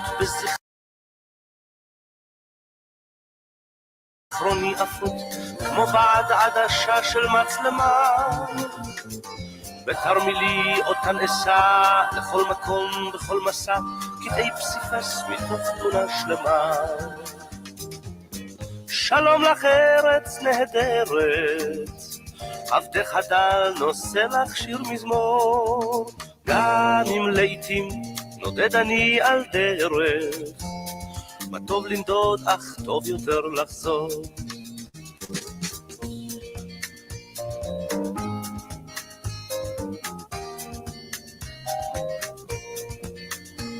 צריכי המגדלים בירושלים, בסמטאות השוק הצבעוני, גגות הרעפים של גבעתיים, הניבטים מבעד חלוני. את האביב בתל אביב, את סבתי ואת סבי, את החלה ואת נרות שבת, את ים המלח מול אדום ואשת לוט צופה לסדום, ואת הקיץ בואכה אליו. שלום לך ארץ נהדרת, עבדך דל נושא לך שיר מזמור, גם אם לעתים נודד אני על דרך, מה טוב לנדוד אך טוב יותר לחזור.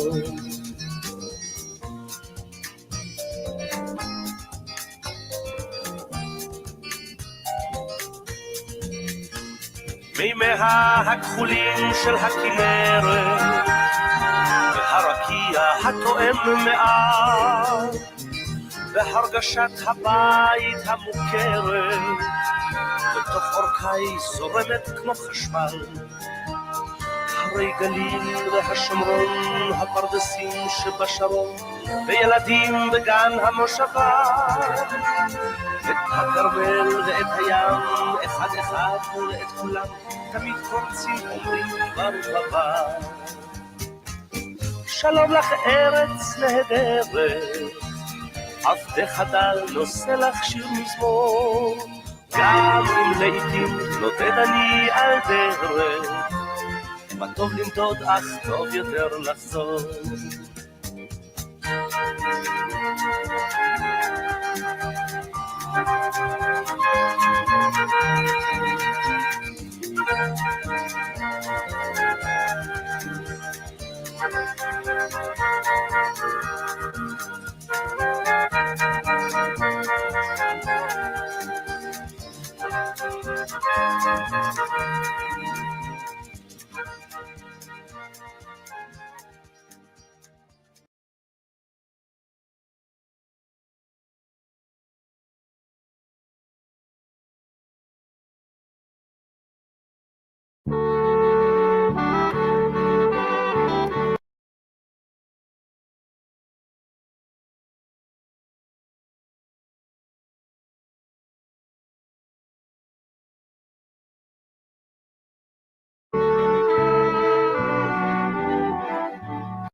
הדבש ועל העוקץ, על המר והמתוק,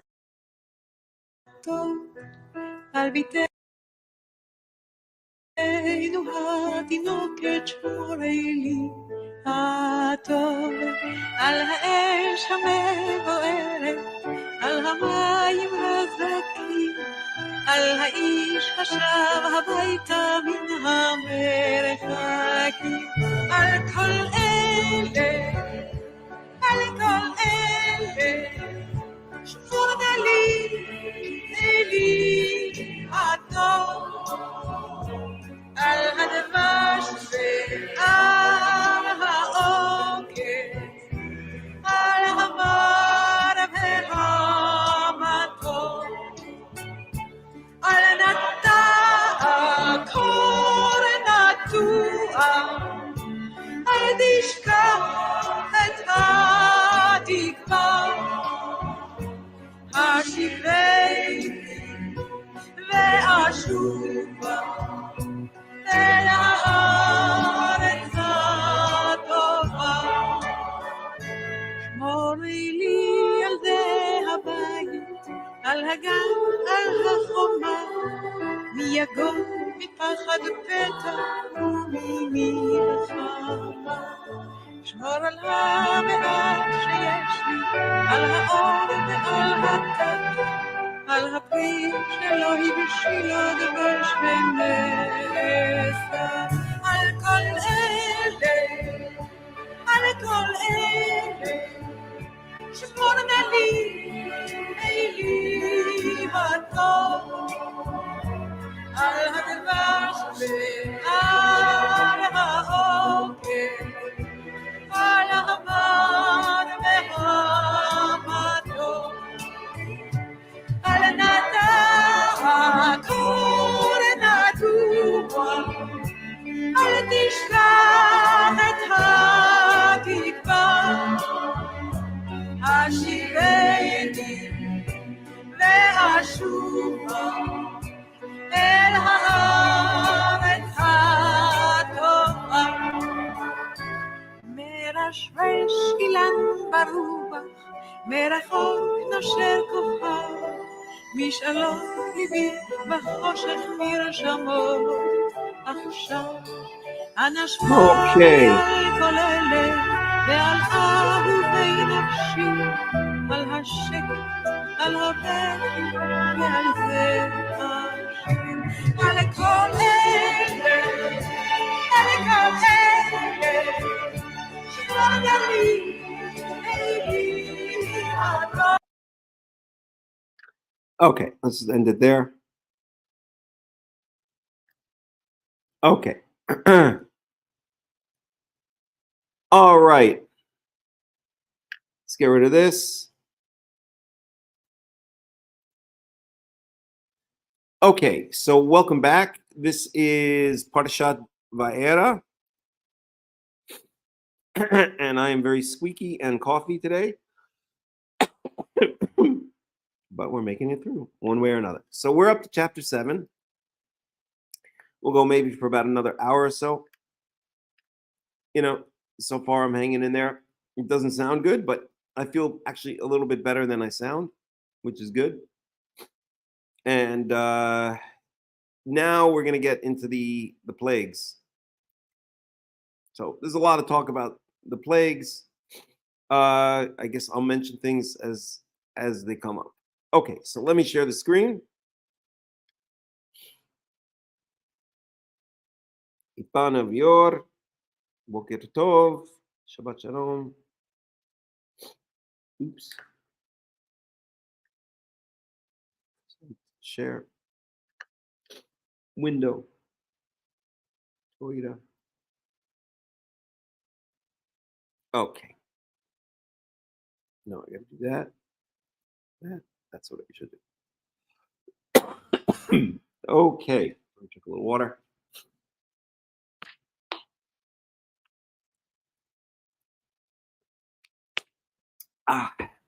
Alrighty.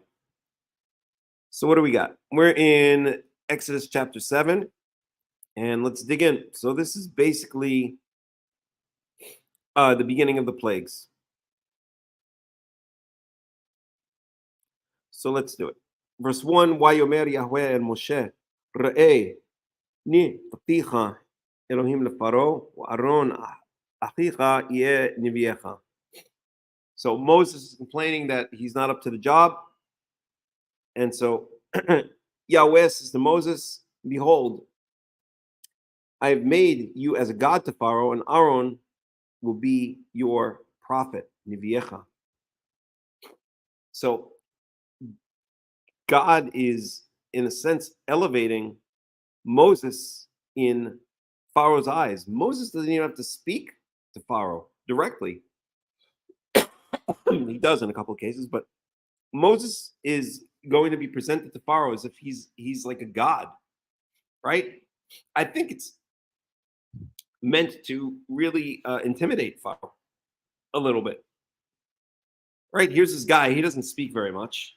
You know, it's like in the mafia movies or something like that. You know, there's this one guy in the room who looks like he's about 7 feet tall, 350 pounds, and he doesn't say a word. You know, and the other guy does all the talking. So I guess that's kind of the setup here. So, and Aaron is going to be acting as Moses's prophet. So what this is going to do is by even Aaron treating Moses with such respect in front of Pharaoh, it's going to create a show that is really meant to kind of intimidate Pharaoh a little bit, in my opinion. We got this setup. We got this, this tough guy that barely says a word. And then we have this other guy who speaks on his behalf. And whenever he speaks, it's not things that I really want to hear.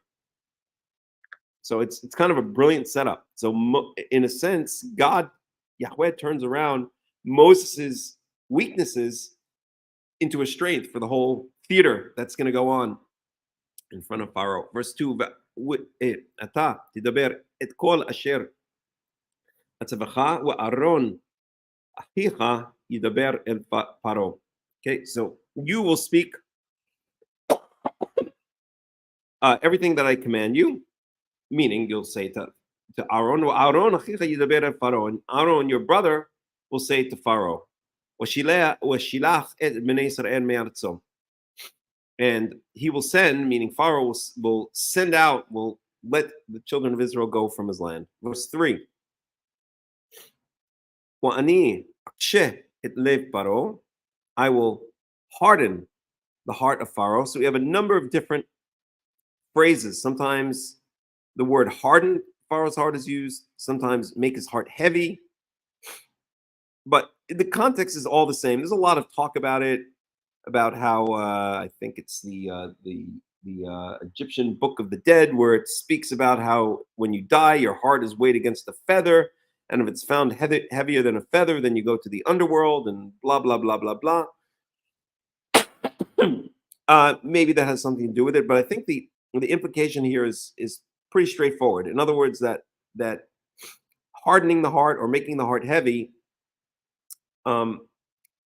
God is going to make Pharaoh stubborn, and he does it with a very specific reason, which we see here.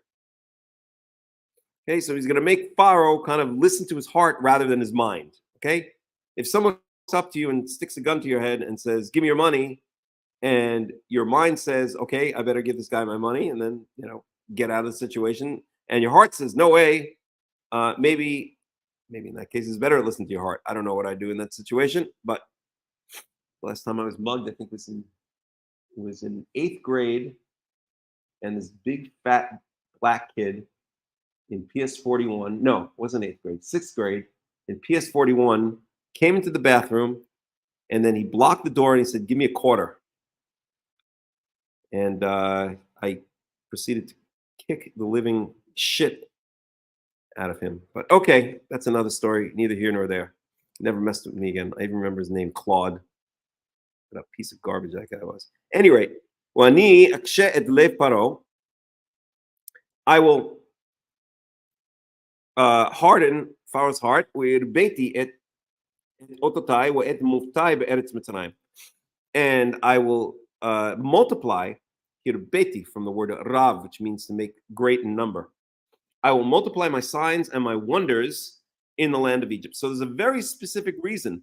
God wants Pharaoh to be stubborn, because that's going to make God really put on a show. Okay, God wants to put on a show. He wants to show Israel. He wants to show Egypt. He wants to show the world that that he's God. He's going to put on a real show here, and so this goes in line with that. Okay, verse 4. ולא ישמע אליכם פרעה ונתתי את ידי במצרים, and Pharaoh will not listen to you, and I will place my hand against Egypt. והוצאתי את צבאותיי את עמי בני ישראל מארץ מצרים בשבטים גדולים. So Pharaoh will not listen to you, and I will place my hand against Egypt. Hand, whenever we see hand, arm, we're going to see these words used a lot. It means basically something visible in this world. It's like, a hand can like punch or smash, an arm can crash down on something. So that's the idea. Okay. And I'll take out my armies. And remember that eventually in the desert, Israel is going to be organized into armies around the tabernacle, right? There's going to be a very specific order. It's almost going to be like marching armies, okay? But here it's called, he's called my hosts or my armies. Et ami b'nei Israel, my people, the children of Israel. Me'eretz Mitzrayim b'shvatim gdolim, from the land of Egypt with great signs or great judgments. Sorry. Verse 5.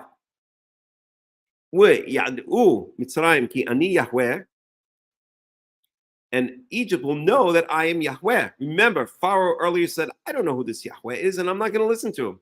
Well, by the end of this whole process, Egypt, Pharaoh, everybody's going to know exactly who Yahweh is. He's going to make a great name for himself through this entire, these plagues, which is going to culminate in the killing of the firstborn of Egypt. Bin toti et yadi al Mitzrayim, as I stretch out my hand upon Egypt. Hotzeti et bnei Israel mitocham, and I take out the children of Israel from among them. Verse 6. Ya'as Moshe wa Aaron kasher.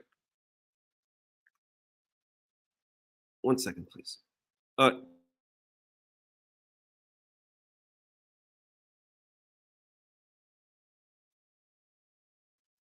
Okay. Ya'as Moshe wa Aaron kasher tziwa Yahweh otam kenasu.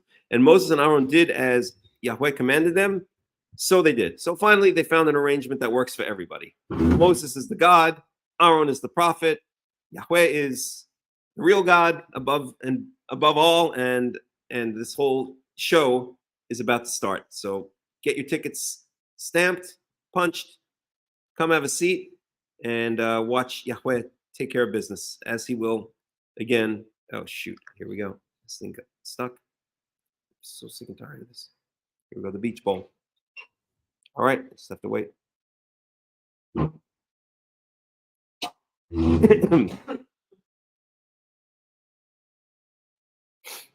All right, just have to wait. We got the beach ball going again.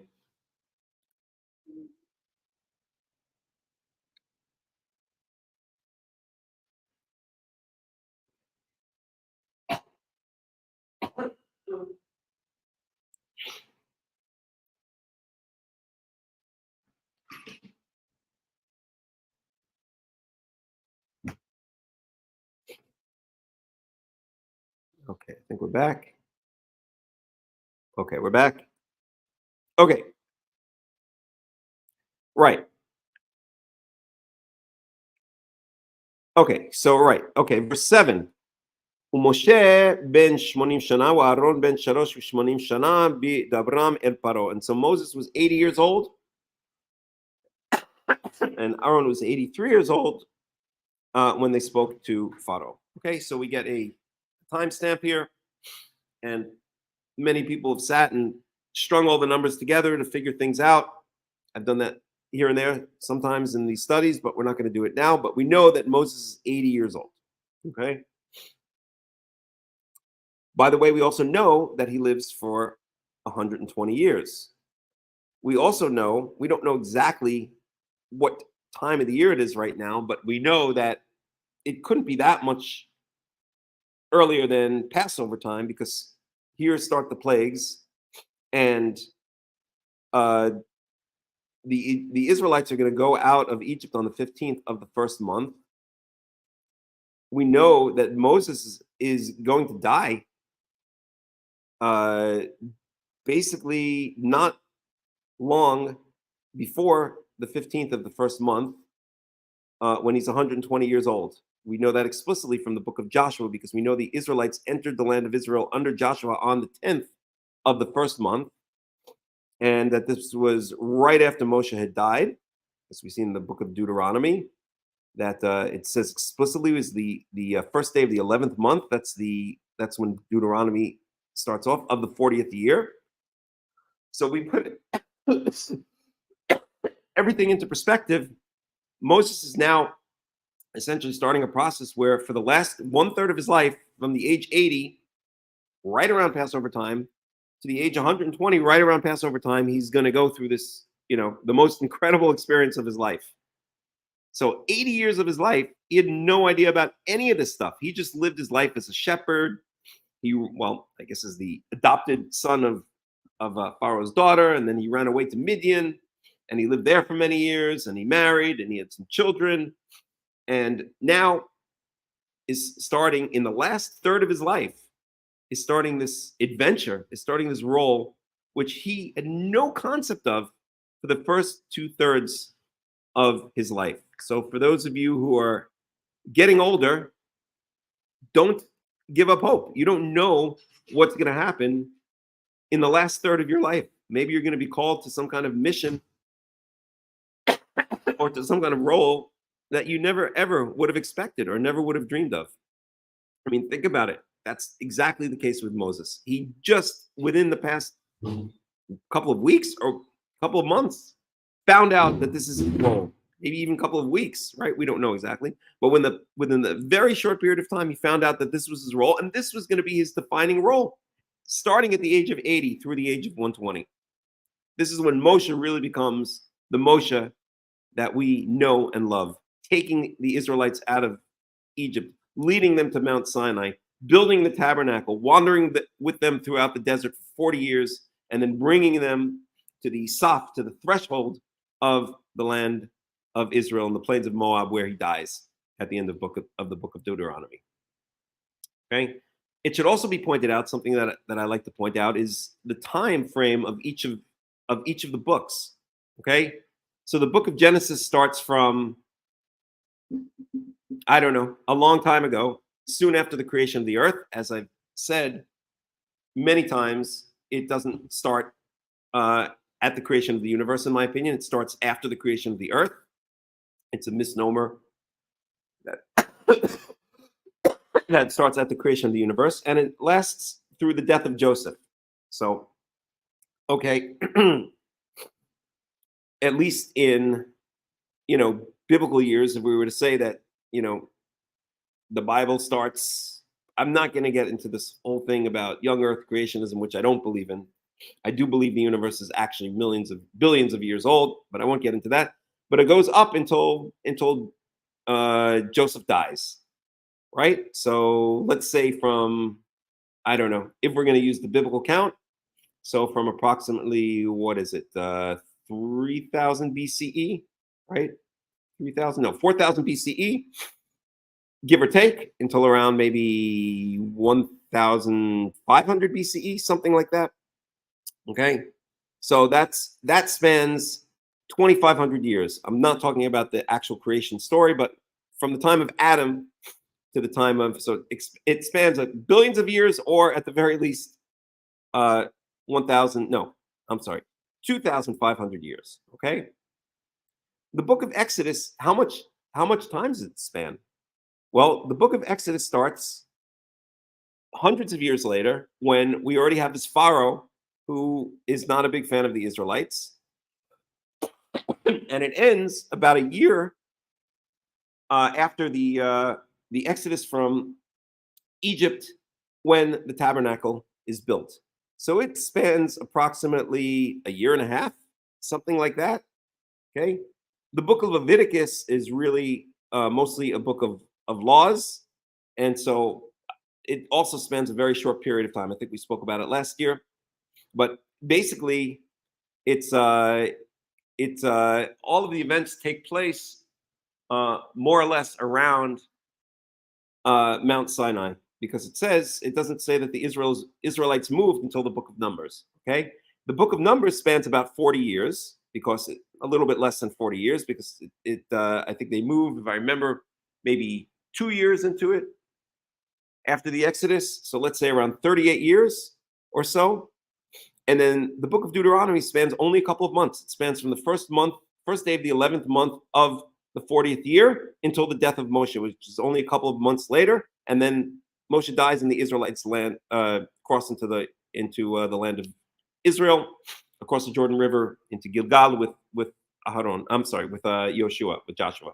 Okay, so first book spans 2,500 years. Exodus, we're going to say about 2 years. Okay, Leviticus, unknown, but right around the same amount of time. It really kind of maybe overlaps the time before they move on in Numbers. So we'll say, I don't know, we'll say also 2 years, right around that same time period. Okay, Numbers spans about 40 years, and Deuteronomy spans just a couple of months. It's very interesting to put all of that in perspective, and that's give or take, by the way. That's give or take. I'm not claiming it down to the day or even the month.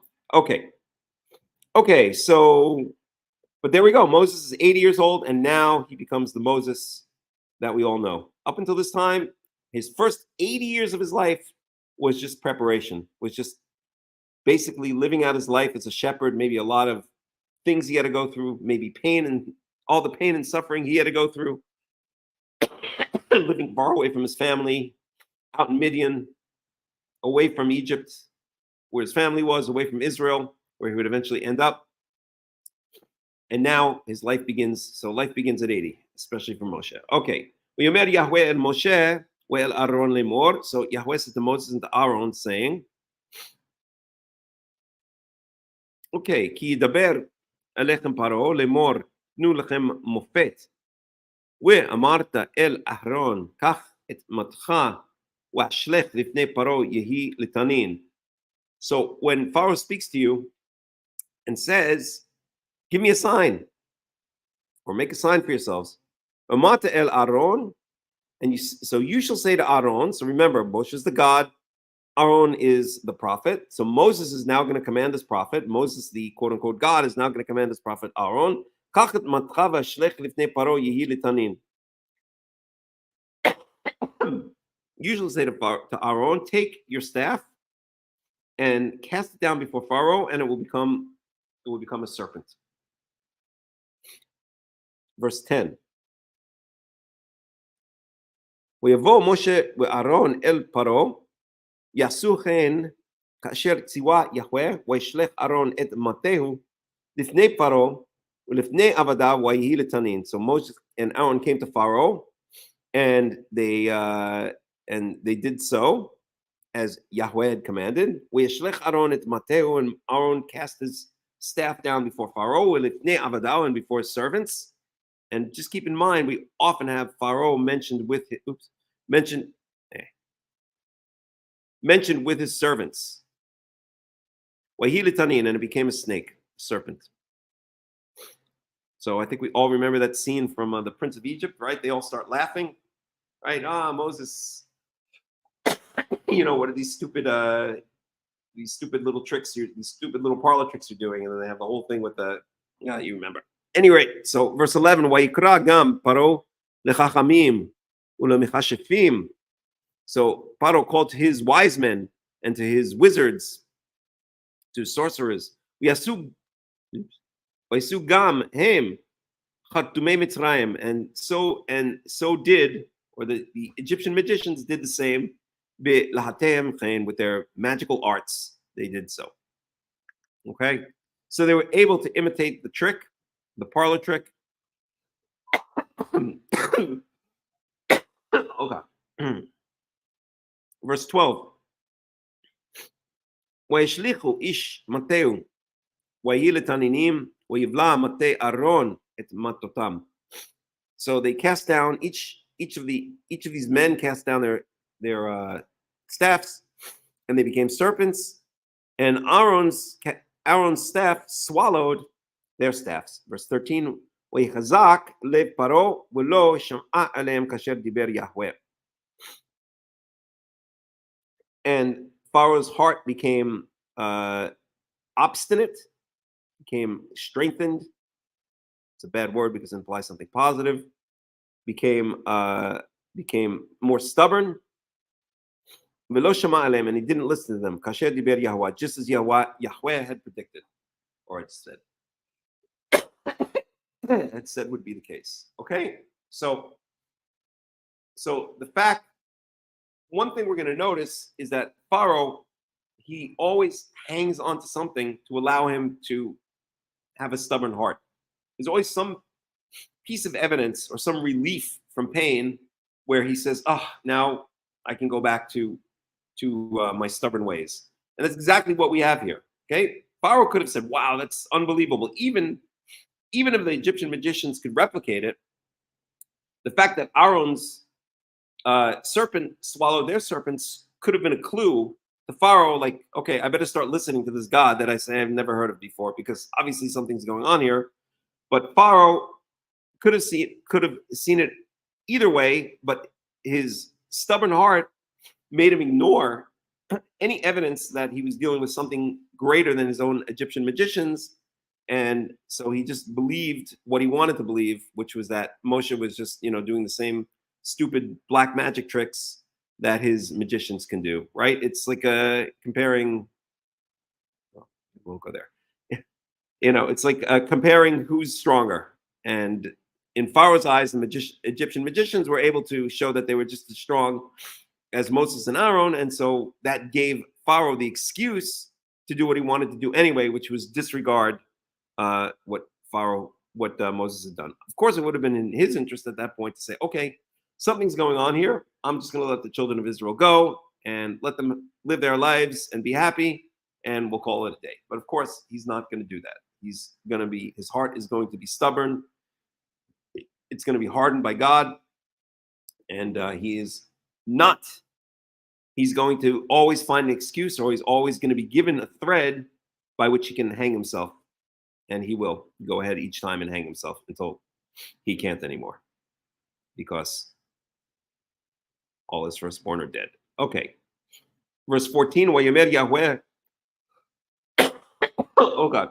Wayomer Yahweh el Moshe, Kaved lev Paro, me'en shalech ha'am. And Yahweh said to Moses, Pharaoh's heart is very heavy. So we've seen 3 words so far in Pharaoh's heart. Okay. Where was it?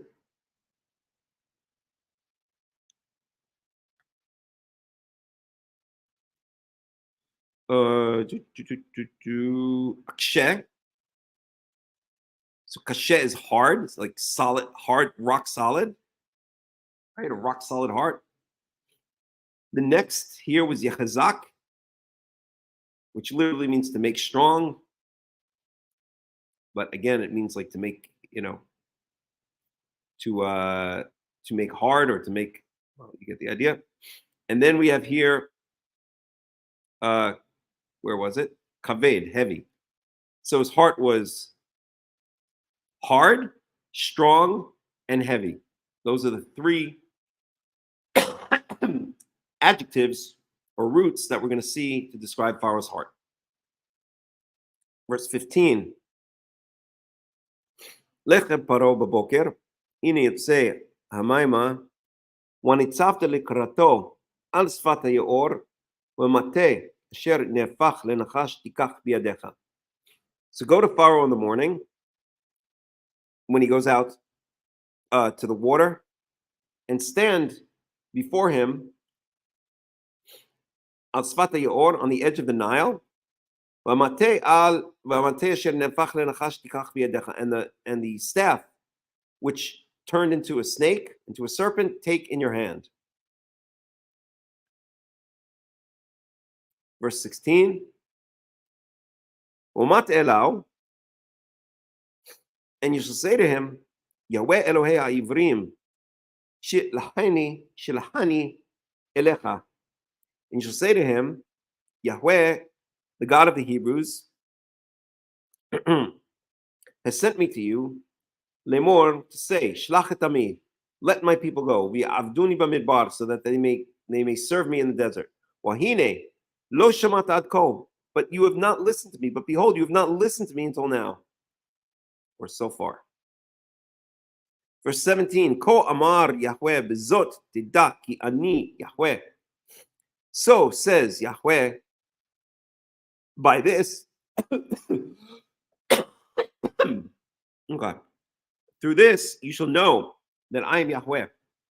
Ine anuchi makeh b'mateh asher biyadi al hamayim asher biyor v'nefchu ladam. Behold, I will strike with this staff, with the staff that is in my hand, upon the water in the Nile, v'nefchu ladam, and it will turn into blood. Verse 18.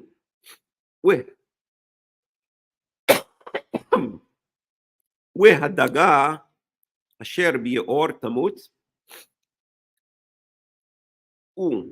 ba'ash hayor, and all of the fish that are in the river shall die, and the river, ostensibly the Nile, Yor doesn't literally mean Nile, it means basically river, but I'll use river and Nile interchangeably because it seems to be talking about the Nile River.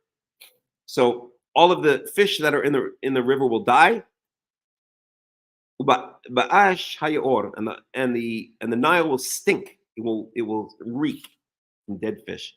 When you Mitzrayim ishtot mayim min hayor, and the Egyptians, or Egypt, will be disgusted, will loathe drinking water from the Nile. So obviously, I don't have to say, anyone who knows anything about Egypt knows that the Nile River and all its tributaries and all its canals, that's the heart blood of Egypt. Egypt is, the land of Israel is not like Egypt, which is a vegetable garden watered at the feet, as it says later on in Deuteronomy. Okay? But that's the way the Egyptians survived. They survived off the Nile River. That was their heart and their soul to this very day. And so if the Nile goes south, which it doesn't, it actually goes north, at any rate, if the Nile goes south, then that's the very heart and soul of Egypt. That's their lifeblood, was the Nile River and all its tributaries, canals, etc. Okay, okay, where were we? Yomer, verse 19. Why Yomer Yahweh el Moshe Amor el Aaron kach matcha v'nateh yadcha al mimei. Okay, so verse 19. Yahweh said to Moses, say to Aaron,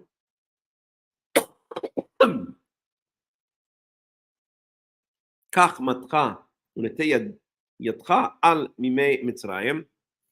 So take your staff and stretch your hand out over the waters of Egypt.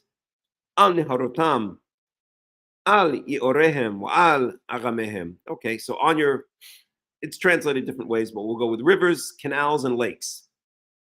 Al kol mikwe memehem, and anywhere that there's a gathering of water. The mikwe, you've heard of a mikveh maybe. A mikwe means a coming together of water. Iudam, and they will turn into blood. And blood will be throughout all of the land of Egypt, including on the trees and on the rocks. The whole place is going to be a giant bloodbath.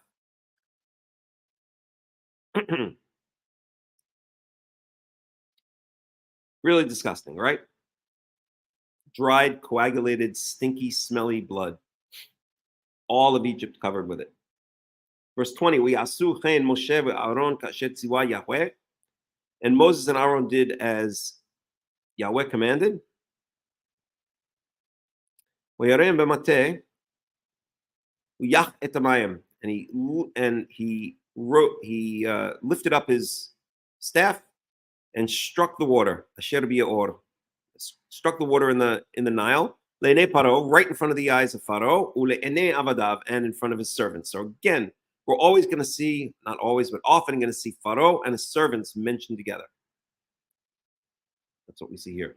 Yafchu kol hamayim asher bi'or ladam, and all of the water which was in the Nile turned into blood. Verse 21. Wadaga wahadagra asher bi'or meta, and all of the fish in the Nile died. Wayiv asheor, and the Nile became stinky. V'lo yachlu Mitzrayim lishtot mayim min ha'yor, and Egypt could not drink water from the Nile. Wahi hadam b'chol eretz Mitzrayim, and there was blood throughout all of the land of Egypt. Verse 22. Oh my. U'ya'asu chen hartumei Mitzrayim, and the Egyptian magicians did the same. Belatem, with their magic arts. V'chazak lev Paro, and Pharaoh's heart became strengthened. V'lo shama aleim kasher diber Yahweh, and he did not listen to them, just as Yahweh had said would happen. Okay, so again, the Egyptian magicians are able to somehow replicate this. I don't think, my opinion is that they were able to maybe do a little tiny trick, like turn a little bowl of water into blood. I think that's what happens in the Prince of Egypt movie. I don't remember now. But they were able to somehow replicate the trick enough, not the trick, the plague enough, so that Pharaoh would have a string on which to hang so that he could ignore what was going on. Okay? I always like to quote Simon and Garfunkel. My mother actually went to high school with Simon and Garfunkel. It's one of my very few claims to fame. But they grew up together, believe it or not, in Forest Hills section of Queens, New York. And they knew each other. And actually, Simon and Garfunkel, before they became Simon and Garfunkel, they were known as Tom and Jerry. And in my mom's high school, Forest Hills High School, they would perform in school assemblies as Tom and Jerry. Anywho, one of the things that Simon and Garfunkel says, it's Simon because he's usually the one who wrote the songs, almost always, in The Boxer, is a man, he hears what he wants to hear and disregards the rest. And that's the idea of having a heavy heart, of having a hardened heart, of having a strengthened heart. Again, I'm trying to find a better word than strengthened, because strengthened implies something positive. Having an obstinate heart. Okay? Pharaoh, he is all the evidence before him, except he chooses the little piece of evidence that he wants to choose in order that he can go ahead and do what he has in his heart to do. That's the idea of having an obstinate heart. Okay? It's very similar, to get back to the monologue at the beginning of the study. It's very similar to what we see with the various people who the various commentators on the war in Gaza. Everyone sees the exact same evidence, or everyone has access to the exact same evidence, and there are those who see Israel in a righteous fight for its own life, and there are those who see the same evidence and see Israel as committers of genocide. So the heart in advance has already determined for each of those sets of people what they want to see from the facts. And the facts are just secondary. That's often the way it is. Same thing here. Pharaoh could have gone both ways on this one. He could have said, oh, okay, wow, all of the Nile and all of the canals and tributaries, they're all turned to blood. Something's going on here. You know, I better listen. But he couldn't. He's too arrogant. He is not going to listen to these slaves, these Israelites, and their stupid, quote unquote, in his eyes, stupid God who he's never heard of before. Yahweh. Who's ever heard of Yahweh? Actually, nobody's ever heard of Yahweh, because the name was just maybe days or weeks before it revealed to Moses, right? Even the Israelites had never heard of Yahweh. So all of a sudden, there's this new God on the scene who thinks he's going to tell me, Pharaoh, what to do? No way. I'm the boss here. I run the show. I'm Pharaoh. I'm the head of Egypt. I'm the head of one of the most powerful kingdoms in the world at that time. Okay? Your silly little God, Yahweh, who I don't know and never heard of, is not going to tell me, Pharaoh, what to do. So even though I could see here, if I were objective, I would say, okay, well, Moses has done something pretty impressive here, so maybe his God is powerful. But my Egyptian magicians, they were able to take, again, I'm speculating here, but they were able to take a little bowl and turn the water to blood, do a little parlor trick. And that's enough for me. That proves that Moses is just, playing games with magic. By the way, I don't believe in magic at all, but that's another story. Okay, verse 23. Wayifin Paro yavo el beito, and Pharaoh turned around and went back to his house. Velo shat libo gam lezot, and he did not give his heart over. Let's see how they translate here. He was not moved. His heart was not moved also by this. Poo-pooed it. Yeah. Israelites and their silly little magic tricks and their little fake imaginary friend in the sky, their little spaghetti monster in the sky. I'm Pharaoh. I'm the king of Egypt. Verse 24.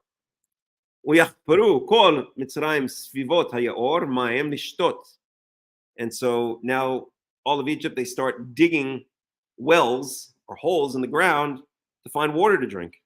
Because they couldn't drink from the water of the Nile. Verse 25.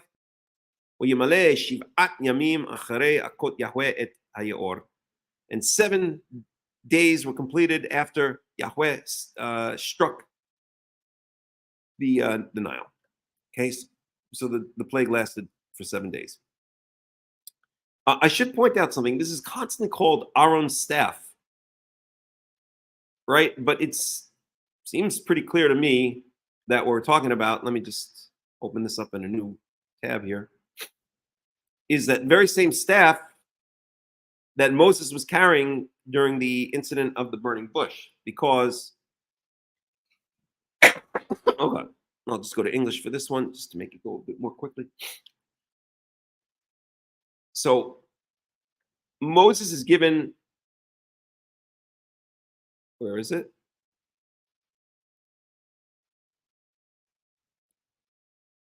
So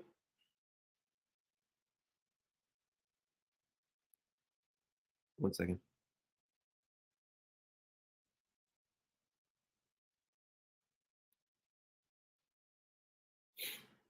Let me just find it here. Beautiful.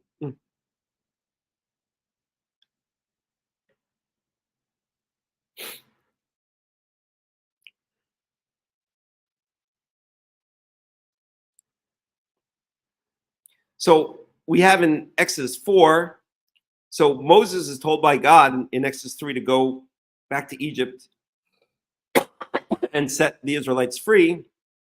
And Moses says in the beginning of chapter 4, what if they do not believe me or listen to me and say, the Lord did not appear to you? The Lord said to them, what is that in your hand? A staff, he replied. The Lord said, throw it on the ground. Moses threw it on the ground and it became a snake, and he ran from it. Then the Lord said to him, reach out your hand and take it by the tail. So Moses reached out and took hold of the snake and turned back into a staff in his hand. Okay? So this was Moses' staff that he had in his hand when he was out shepherding by Mount Sinai, by the mountain of God. And God appeared to him in the burning bush. So we see here that Moses' staff became a snake. Then we have a second thing that God tells him to do. Put your hand inside your cloak. When he took it out, the skin was leprous. It had become white as snow. Put it back, and it was restored.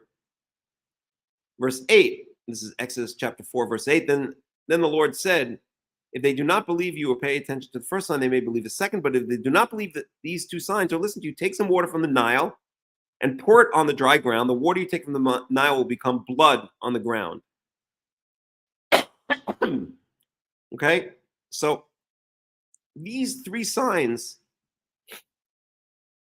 Moses' staff turning into a snake, Moses sticking his hand in his cloak and it becoming leprous. Again, I'm just using the standard English translations here. Doesn't really mean leprous, but whatever. And number three, Moses taking some water, pouring it on the ground and becoming blood. These were originally signs designed to impress the Israelites, to prove to the Israelites that God, that Yahweh had spoken to Moses. However, we see that these are never used, at least we're not told about them ever being used on the Israelites, except signs number 1 and 3 with some modification, because that also involved the staff, are used against Pharaoh. It's very interesting, right? These 3 signs are never used on the Israelites. They're used on Pharaoh and his servants and on all of Egypt with some modifications, because in the third one, he stretches his hand out on the Nile, he strikes the Nile, and it turns with the staff. Okay, and here it talks about Moses' staff, but in our chapter it speaks about Aaron's staff. So is it the same staff? I think so. I think when Moses, or when God said, when Moses kept on complaining that he's not up for the job, he's arel sfatayim, he's uncircumcised of lips, and then we know that Yahweh said, okay, you're going to be the God, your brother Aaron is going to be your prophet. Okay, so at this point, now Aaron is the one doing all the action. So it would seem that staff now passed hands from Moses to Aaron, because Aaron is the one actually carrying these things out. Moses is just sitting there looking like a god, again, like being the tough guy, tough, silent guy in the room to impress and intimidate Pharaoh, and also to appease Moses, who didn't feel he was up to the job. So I just wanted to point that out, that here in Exodus 7 and throughout the plagues, it mentions Aaron's staff, but I think it's it's pretty clear it's that same staff that was originally Moses' staff when he was out shepherding and God met him in the burning bush. That's point 1. It was passed to Aaron because Aaron became his prophet, like his prophet. And the other thing to point out is that the signs that were originally given to Moses to impress or to prove to the Israelites that he had met God, that he had met Yahweh, are now being used not on the Israelites, but are being used on the Egyptians, at least numbers 1 and 3.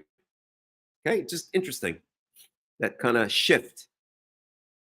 Sometimes it's hard to notice if you're not paying attention. Okay, that's Exodus 7. We can go on to 8. And we get some cute little froggies.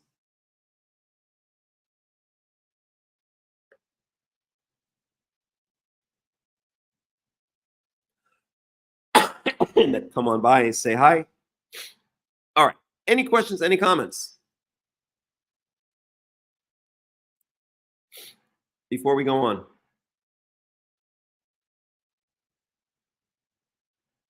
Anybody? Questions and or comments?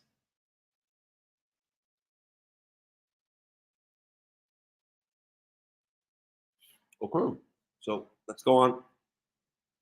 Should I take a break for 5 minutes? Nah, I'll go on. All right, so we're in Exodus chapter 8. Now we get our cute little froggies.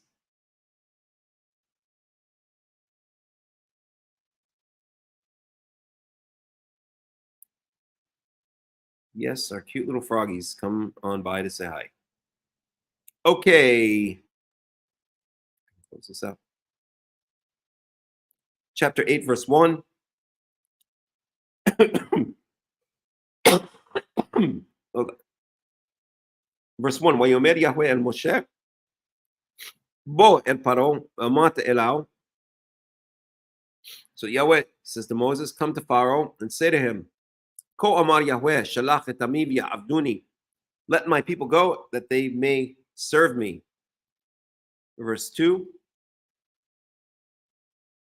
Wa'im ma'en eta nishalech hine anochi noref את כל גבולך בצפרדעים. Okay, and if you refuse to let them go, let go. הנה אנוכי נוגף את כל גבולך בצפרדעים. I will plague all of your borders with frogs. וישרס היאור צפרדעים ועלו ובאו בביתך ובחדר משכבך ועל מיטתך ובבית עבדיך ובעמך, בעמך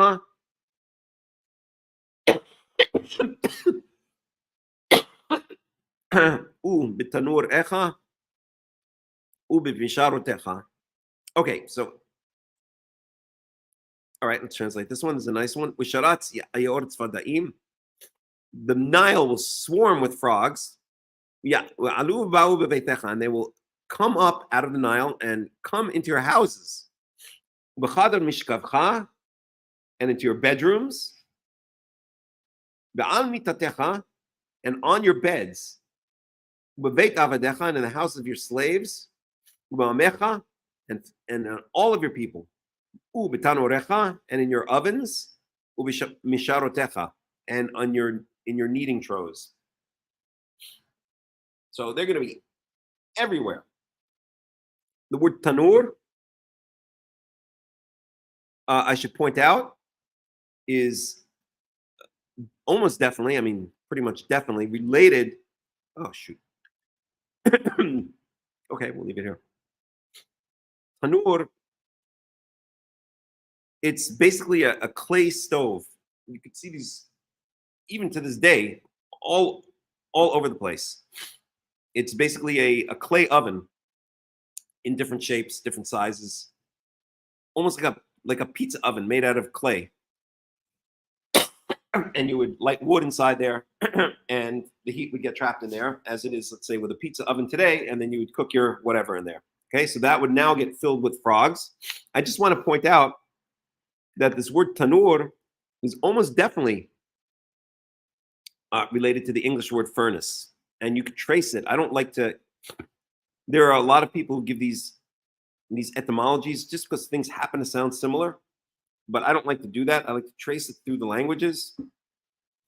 And you can see this word tanur occur in many languages. So for instance, if you ever eat at an Indian restaurant, or if you like Indian food, you may have heard of tandoori chicken. So tandoori is the adjective. It means chicken made in the tandoor, and the tandoor is exactly this. It's basically a clay oven, right? Tandoor. So I think the Sanskrit word, I don't remember, which is where you get the modern Hindi word for tandoor, but it's the same thing, tandoor. And the t becomes a f. So for instance, in Portuguese, the word for oven is forno, which is related to the English word furnace. And I think the Latin word for oven is also fornus or something like that. Let's just look. Oven in Latin. Sibano.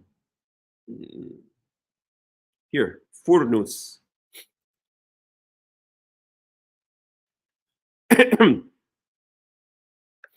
Okay, you can see it here, right? Fornus is oven. Okay, so fornus can become th, which can become fa. They're all kind of similar places in the mouth, right? Fa. So tanur became fornus in Latin, and that's where we get words like furnace. I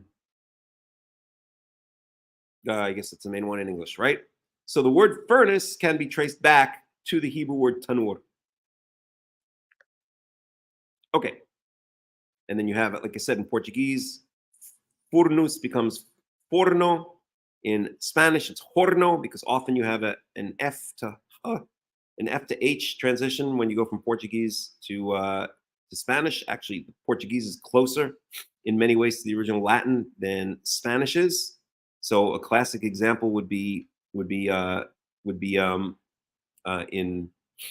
Portuguese, the word for speak is falar, and in Hebrew, I'm sorry, in Spanish it's hablar. So the f becomes a h. It becomes like. So we see that transition all the time. So, any rate, just thought I'd point that out. That this word tanur we can find in modern English as furnace. Okay, thank you very much. In Greek, also forno. Not surprised. All right. Oops, I just closed out.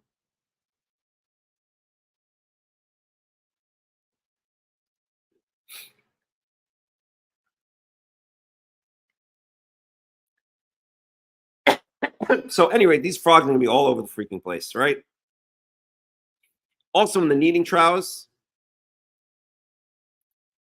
The kneading troughs are mentioned later on, although we'll get to that when we get to it. The Israelites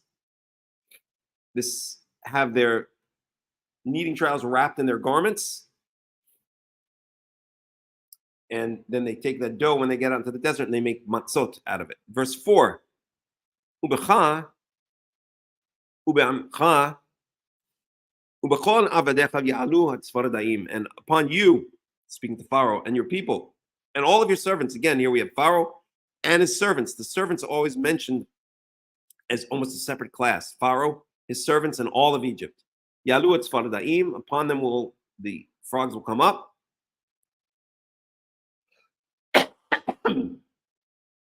Verse 5, Wayomer Yahweh el Moshe, and Yahweh said to Moses, Emor el Aaron, speak to Aaron,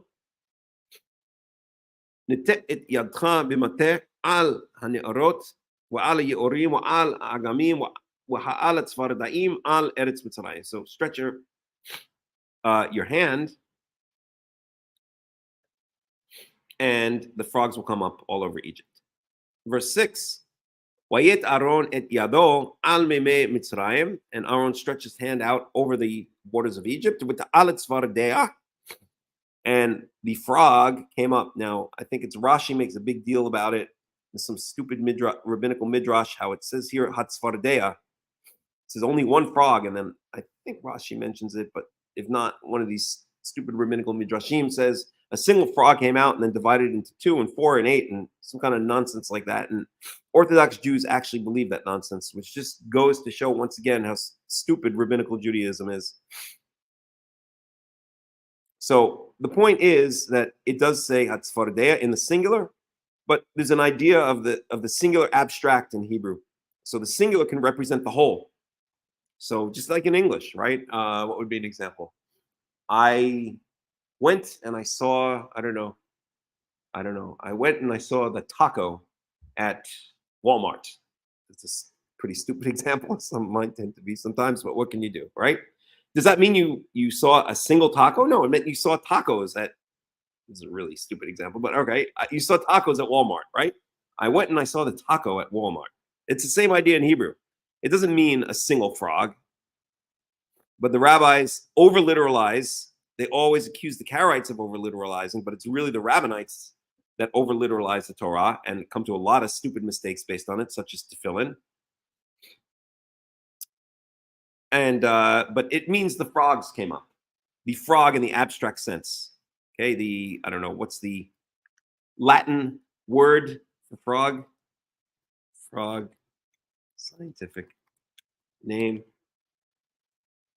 Anura. I don't know. So the Anura came up. The frog species came up, right? You get the idea. Utechas et Eretz Mitzrayim, and cover the land of Egypt. Ve'yasu chen achartumim be'latehem ve'yalu et tzvaradaim al Eretz Mitzrayim. So the Egyptian magicians did the same with their magical arts. Oh God. And frogs came up on the land of Egypt. So they somehow, again, replicated this trick, I'm assuming on a much lower scale. Like maybe they pulled a frog out of a hat, right? Pulled a rabbit out of a hat. Maybe they pulled a frog out of a hat. Or they got like 3 frogs, they like played the flute and 3 frogs came up out of the Nile or something like that. But it's enough, again, for Pharaoh hang his hat on and remain stubborn.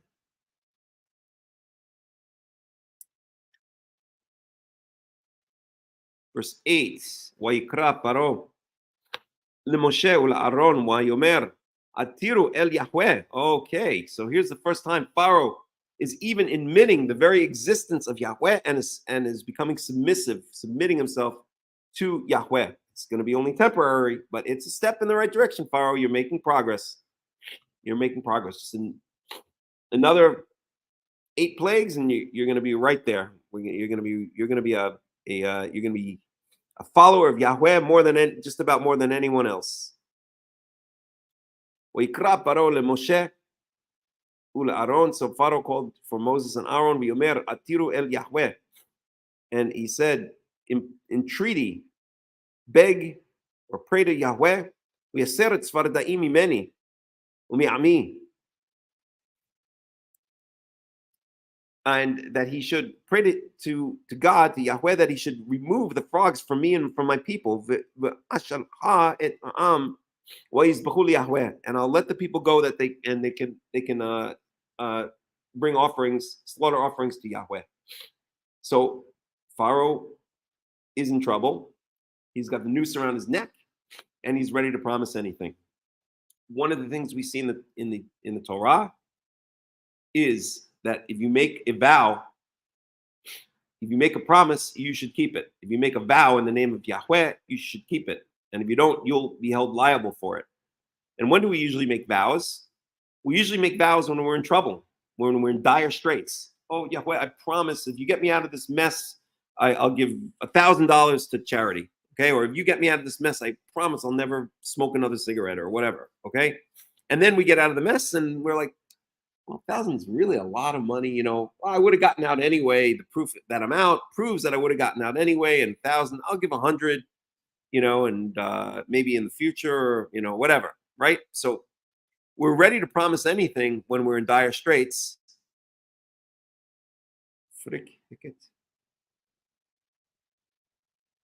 Okay. We're ready to promise anything when we're in dire straits. And then the test of how loyal we are to Yahweh, especially if we've vowed in the name of Yahweh, comes when we do actually get out of our mess, and then it comes time to pay up. It's easy to vow, right? It's like credit cards. It's easy to spend on the credit card, thinking, the day will never come when I have to pay it off. And then the day comes and, oh, that's not pleasant. Now it's time to pay it off. Okay, verse 10. So, okay, I missed the verse.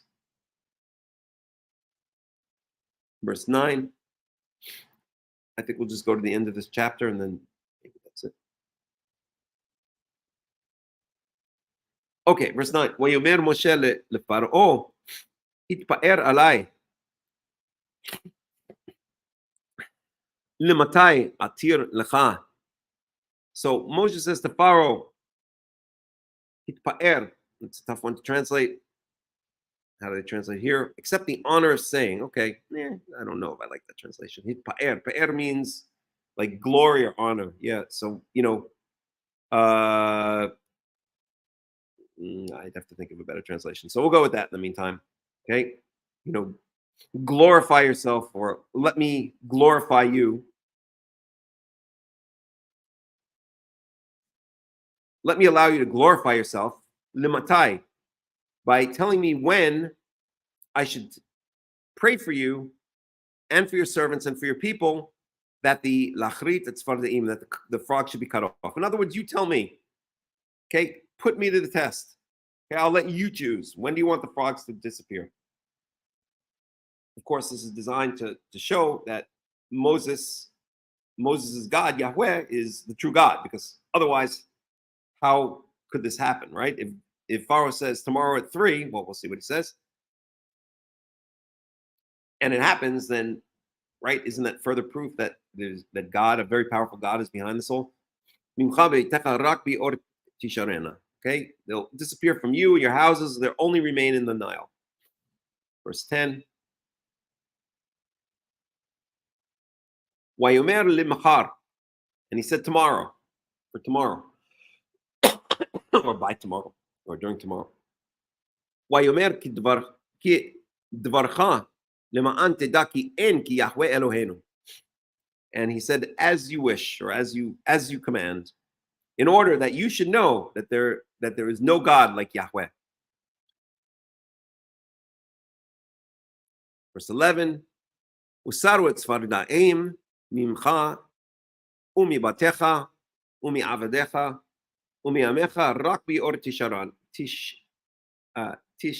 tisharna.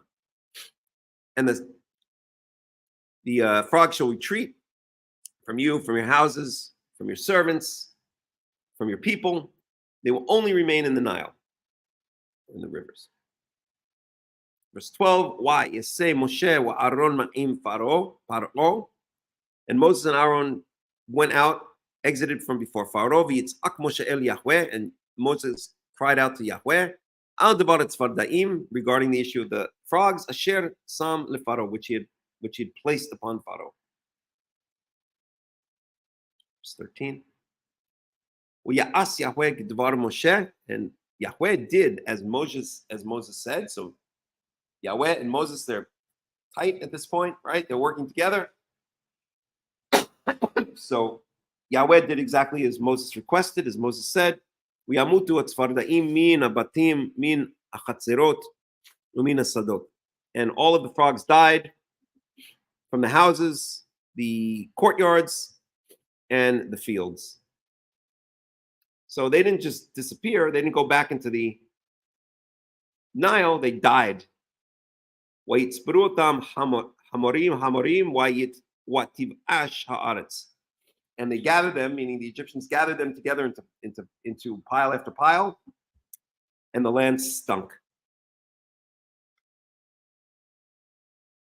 So the land stunk from the blood. Now the land stinks from the dead frogs. Verse 15, we are paro ki aita rivacha. So there we hear. Now we have exactly what we said before.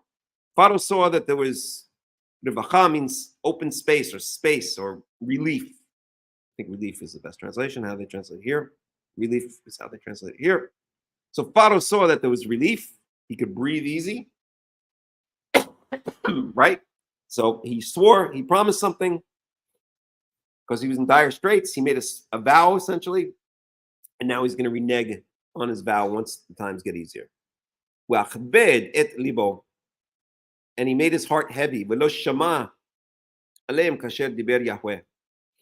And he did not listen to them as Yahweh had spoken. In other words, he didn't keep his promise.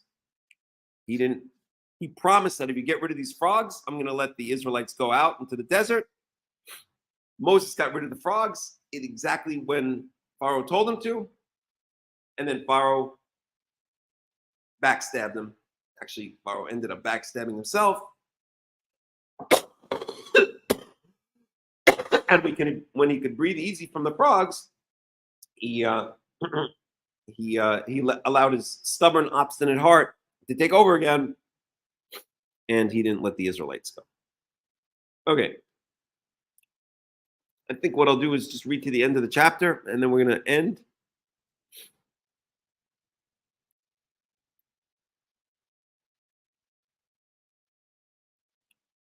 To the Egyptians, the frog was an ancient symbol of fertility related to the annual flooding of the Nile. I've heard of all these things. The sheep, their god was a sheep, and they and they worship. I don't know if that has anything to do with anything, to be honest. I've heard so many of these various Egyptologists and wannabe Egyptologists give explanations as to what the sheep was, the frog was, this was, that was. Who knows? The point is, it was damn unpleasant to have zillions of dead frogs, dead frog carcasses all over your land. That's what's important. Okay, verse 16. Vayomer Yahweh el Moshe, emor el Aaron et matcha, v'hach et afar haaretz v'haya lechinim v'chol eretz Mitzrayim. So strike the dust of the land with the staff, and there will be lice, gnats or lice. In modern Hebrew, kinim is lice. all over the land of Egypt. Verse 17, ויעשו כן, ויית אהרון את ידו במטהו, ויף את עפר הארץ, ותהי הקינם ba'adam. And again, here we have the singular, hakinam, just like we had the singular with the frog, svaradea, whatever it was. Now we have the singular with the gnat. So it's not a single gnat that's separated into two and then four and then eight. It's the same grammatical structure where the singular is used to represent the whole. Think the abstract idea of a gnat or a flea or a lice. Badam ubehema kol afar haaretz haya kinim bechol eretz Mitzrayim. So there were gnats. I'll go with gnats. Fine, all over the land of Egypt. I'll go with lice. Sounds more disgusting than gnats. Although gnats are pretty gross. Verse 18. We asu chen chartumim be'latem lotzi et kinim.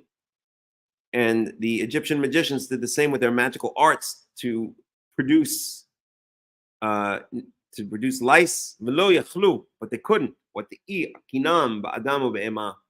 Because, and not only that, but there were lice all over men and animals. In other words, they were so infected with lice, they couldn't. They tried to reproduce it, but they couldn't. Verse 19, وَيَمْرُوا خَرْتُمِيم el paro. Etzba Elohim he. And the Egyptians said to Pharaoh, this is the finger of God. So finally the Egyptians, the wise men of Pharaoh, are telling Pharaoh something else is going on here. We cannot do this. We cannot replicate this. The plagues are constantly increasing in severity. And we've reached our limit. So now Pharaoh should listen, but of course he won't. But Pharaoh made his heart obstinate. And he did not listen to them as Yahweh had predicted, as Yahweh had said he would not. So now Pharaoh doesn't have any reason. He ain't going to listen at this point. The whole thing is an amazing study. If you ask me, in someone who's basically like a sociopath or a narcissistic sociopath is basically what Pharaoh is. And slowly his world comes crumbling. This artificial world, which has worked for him for so long, comes crumbling down around him, and he just can't admit it. He's in denial. Denial ain't just a river in Egypt. That's what my friend used to say.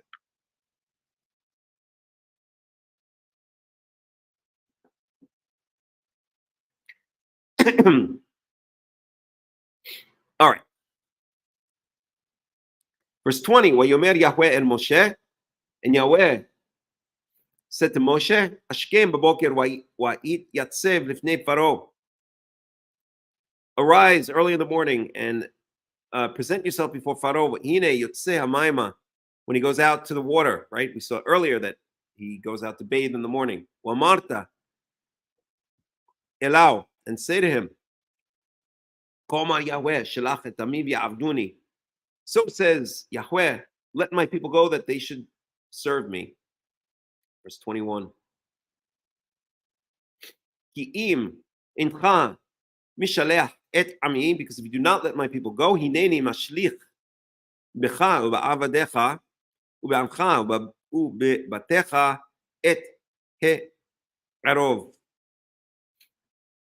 Okay, so if you do not let my people go, then I will send upon you and upon your servants and upon your houses et ha'arov. So arov is usually translated in many different ways. Swarms, flies. Let's get an Everett Fox on that one.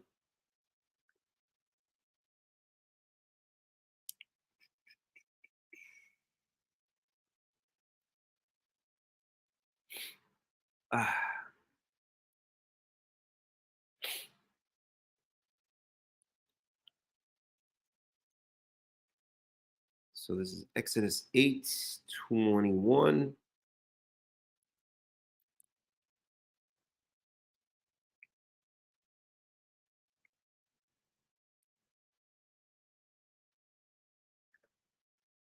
Okay.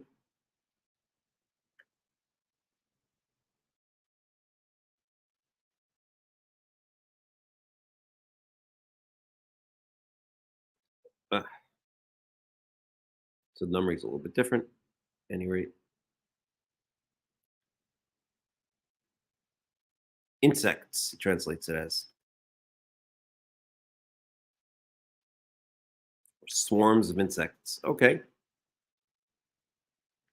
Arov means it comes from the same underlying root as erev, which means we usually translate as evening, but it really means a mix. So I guess it means like swarms of different insects, a mix of insects. Let's get a Robert Alter on that one.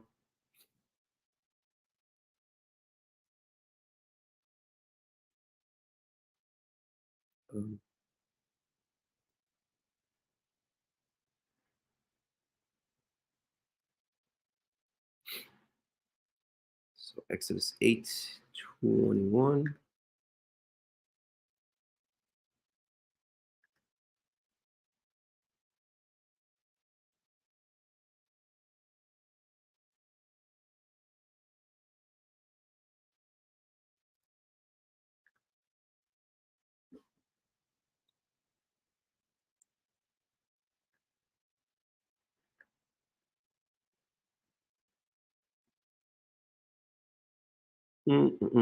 Horde. So I translate the horde. 6:11. A second here.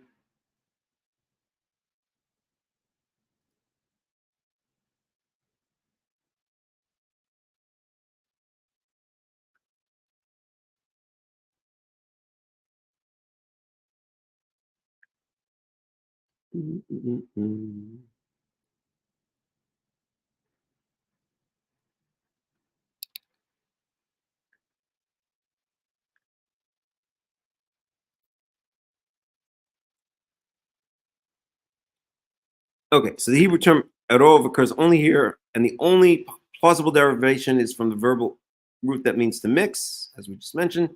Some medieval Hebrew commentators imagine this as a mingling of sundry beasts of prey, but this seems unlikely because, as verse 27 makes clear, excuse me, the erov has infested the Egyptians rather than torn them limb from limb, and not one remained, probably suggesting minuscule constituents of the horde. A plague of maddeningly noxious insects also makes a much better pair with the preceding plague. The King James Version, swarm of flies, is as good as any guess, though it seems wise to avoid swarm in order not to introduce a misleading echo of the word swarm in Exodus 1:7 and 7:28. Okay, so he calls them a horde. Okay, that works. So like a whole mix of insects. Okay. Malu, Batei Mitzrayim, Et ha'arov v'gam ha'adama asher hem aleha. So it's going to fill the houses and the land with this horde, this mixed horde of insects. Oh God. Verse 22, we fleti.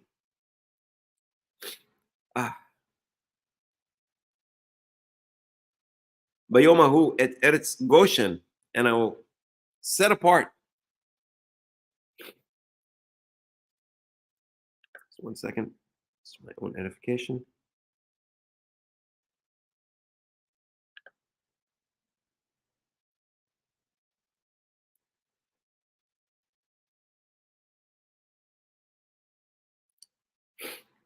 Okay. Vifleti Bayamahu et Eretz Goshen, and I will make a distinction on that day for the land of Goshen. That's where the Israelites are. Asher Ami Omed Aleha, where my people are dwelling upon it, meaning the land of Goshen. Labilti Ot Sham Arov, that there should not be there a horde of insects. Le'an Teda Ki Ani Yahweh Bekerev Haaretz, in order that you should know that I am Yahweh in the midst of the land. In other words, I control all the earth. So I will decide that the plague is not going to affect Goshen. And you'll see that I can even make a distinction, a minute distinction between parts of Egypt. I own your land. I'm the owner of your land. You're not Pharaoh. You're not king. You're not God. I am. Okay? I own your land of Egypt. Don't forget it. So I say where in Egypt the horde goes and where it doesn't. Verse 23. Wasamti. You see, this is all a, a contest of strength, or a contest of wills between contest of will. You know, if I wanted to get crude, you know, it's like I won't even say it. You know, comparing when two guys like compare sizes. This is like Pharaoh and God comparing sizes, if you know what I mean. And who do you think is going to win in the end? Okay, Pharaoh thinks he's got a big one, but he quote Donald Trump, no problem down there, but he ain't got nothing compared to God. Okay, verse 23. V'samti pedut ben ami uben amecha lemachar yeh azot ha'ot hazeh, and I will make a I guess a difference, you can call it, between my people and your people, and tomorrow the sign will come. Verse 24. Yas Yahweh ken, and Yahweh did so. Yavo arov kaved beit paro beit avadav, and Yahweh did so, and the horde of insects, heavy horde of insects, came into the house of Pharaoh and the house of his servants. Again, we see Pharaoh and his servants, and throughout all the land of Egypt. And the land was destroyed from before the horde. Ah, God. Shavua Tov, Liz. We're going to end here in 5 minutes anyway. Verse 25. Wayikra Pharaoh el Moshe ula Aaron, and Pharaoh called for Moses and Aaron. V'yomer lechu zivchu leElohechem ba'aretz. Go and slaughter sacrifices, slaughter animals to your God in the land. So now Pharaoh's trying to, like, you know, he's bargaining, right? He's kind of compromising. He's bargaining. It's, if we had more time, I'd get into like the psychology of it all, where Pharaoh is, you know, he thinks he's still in a position to bargain. Delusional. Verse 26. Vayomer Moshe lo nachon lasot chen. And Moses said, it's not right for us to do so. Ki to'avat Mitzrayim nizbach, because the abomination of Egypt we will be slaughtering. I guess referring to the sheep, right? The Yahweh Eloheinu hen nizbach et to'avat Mitzrayim le'anehem v'lo yisgaluni. Do you really think we could slaughter the abomination of Egypt before their eyes and they won't stone us? So Moses is now playing with Pharaoh's mind, basically. Verse 27. Derech shloshit yamim nelech b'midbar. We'll go out for a distance of 3 days into the desert. Wazavachnu liYahweh Eloheinu, and we will sacrifice, we'll slaughter animals to Yahweh our God, kasher yomar elenu, as he has commanded us, as he has told us. Verse 28. Vayomer Paro anochi yeshalach etchem וזבחתם ליהווה אלוהיכם במדבר, רק הרחק לא תרחיקו ללכת עתירו בעדי. Okay, Pharaoh says, I will let you go, and you may slaughter animals to Yahweh your God in the desert. Just don't go too far away. Oh, please don't go too far away. Now he's bargaining. He's begging, right? He's losing it, this guy. This guy is, you know, slowly but surely, he's kind of like going from a position of strength to being like a whining little bitc, you know what, on his hands and knees, because that's all he has left. Oh, please don't go too far. Please come back. Okay, I'll let you go. Okay, lo tachigo lalechet atiru ba'adi, and also pray for me. So second time, Pharaoh has asked Moses to pray to Yahweh, this God he refused to even recognize the existence of. This God, he's you and your silly little God. Now he's making bargains with him. He's begging, he's asking Moses to pray to him for him. Verse 29, Wayomer Moshe, Hine Anochi Yutse, Me'imach, Tarti, El Yahweh, Wasar Ha, He Arov, Mi Paro, Mi Avadav, Mi Amo, Machar, Rak, Al Yusef Paro, Hatel Leviti Shalach et Ha'am, Lizbach Yahweh. Okay, I'm going to get rid of this horde of insects for you, but no more messing around. Don't continue to play games with me. We'd say Moshe Me'im Pharaoh Wayater El Yahweh, and Moses went out from Pharaoh and prayed to Yahweh and made an entreaty to Yahweh. Verse 31. Ya'as Yahweh kedvar Moshe v'yasara ha'arov mi Paro mi avadao mi amo. And so God listened to Moses, and he removed the plague from Pharaoh, from his servants, and from his people. Lo nishar echad, not even a single one remained. Verse 32. Vayichbed Paro et libo, and Pharaoh made his heart heavy. Gam b'amazot v'lo shilach et ha'am, and he did not let the people go. And to get to the end of the parsha, we have to go through pretty much all or most of Exodus 9, all of it. But I'm going to stop here, and we'll pick it up next week.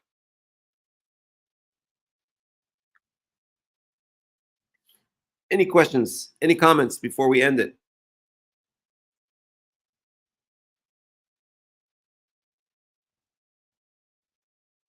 If not, then we'll end it here.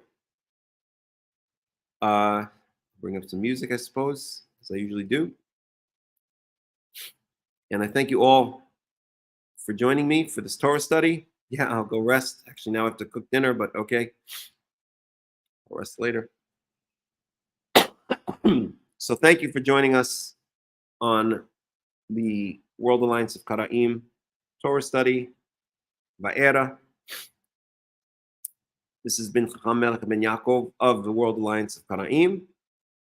And I wish everybody a Shavua Tov and a Shabbat Shalom, depending on where you are in the world. And Be'ezarat Yahweh, we will pick it up again next week. And we'll go out with some music.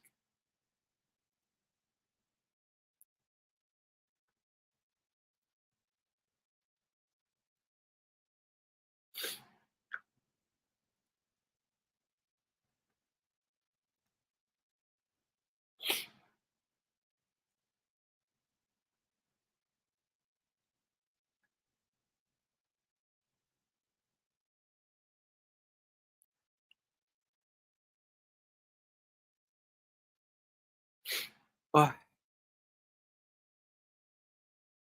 me let this come up.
Shalom,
שאימא בהנה יפה וצעירה, אז אבא על גבעה בנה לבית.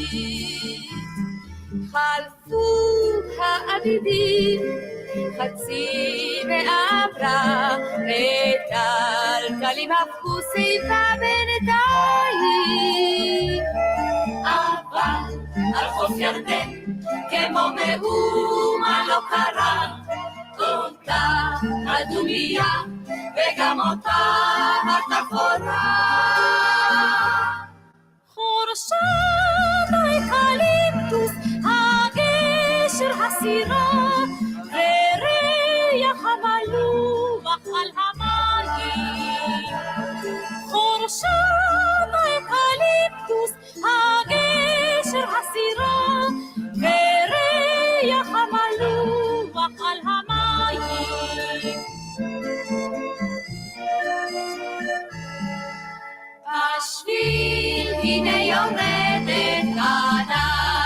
התינוקות, הם בירדן ישכשכו רגליים. גדלו הילדים וכבר למדו לשחות, ובני הנעורים חותרים בשניים.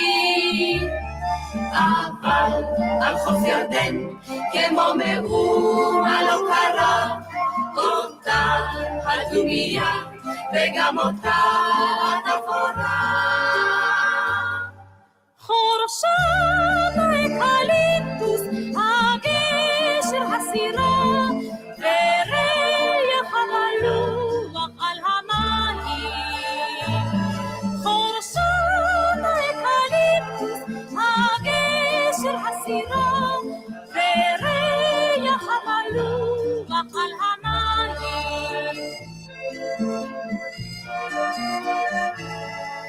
מעבר לירדן רמו התותחים, והשלום חזר בסוף הקיץ. וכל התינוקות היו לאנשים, ושוב על הגבעה הקימו בית. אבל על חוף ירדן כמו מאומה לא קרה, אותה הדומיה וגם אותה התפאורה. חורשת האקליפטוס, הגשר הסירה, וריח המלוח על המים. חורשת האקליפטוס, הגשר הסירה, וריח המלוח על המים.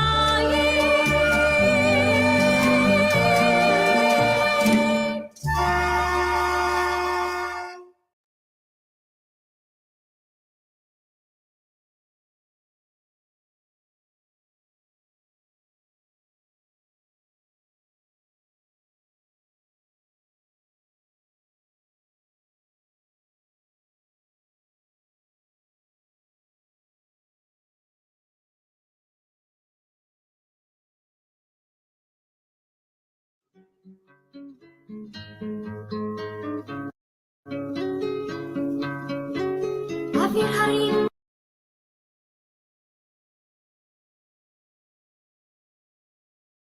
צלול כיין וריח אורני,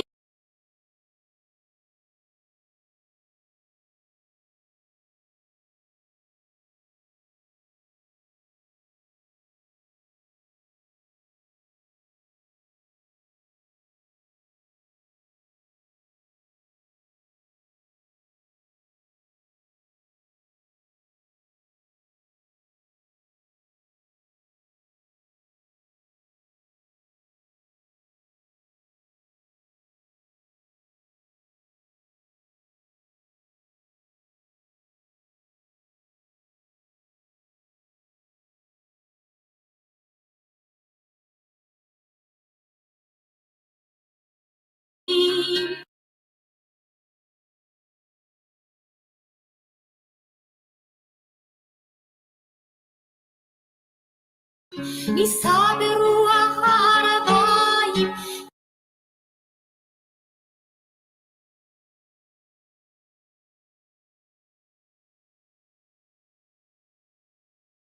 עם כל פעמונים, ובתרדמה אילן באבן, שבויה בחלומה, העיר אשר בדד יושבת, ובליבה חומה. ירושלים של זהב ושל נחושת ושל אור, הלא לכל שירייך אני כינור.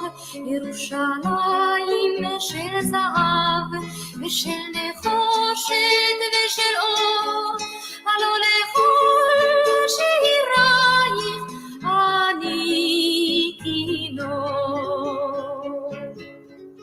איך חייב לבשו בורות המים, כיכר השוק ריקה, ואין פוקד את הר הבית בעיר העתיקה.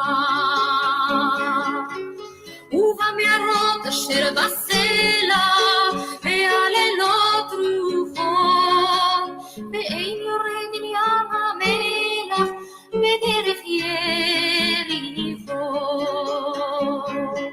ירושלים של זהב ושל נחושת ושל אור, הלא לכל שירייך אני כינור. ירושלים של זהב ושל נחושת ושל אור, הלא לכל שירייך אני כינור.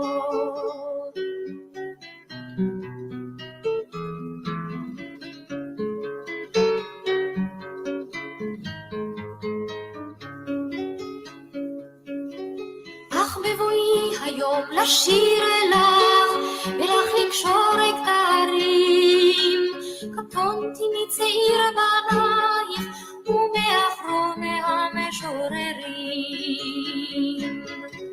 כי שמך צורב את השפתיים, כי נשיקת שרף, אם אשכחך ירושלים, אשר כולה זהב.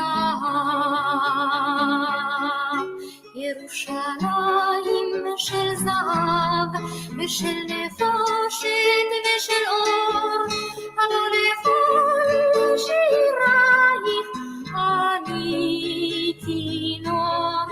ירושלים של זהב ושל נחושת ושל אור, הלא לכל שירייך אני כינור.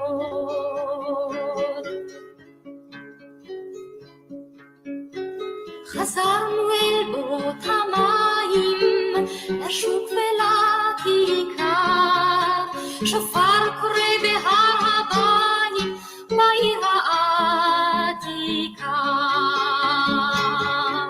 ובמערות אשר בסלע, אלפי שמשות זורחות, נשוב נרד אל ים המלח בדרך יריחו. ירושלים של זהב ושל נחושת ושל אור, הלא לכל שירייך אני כינור.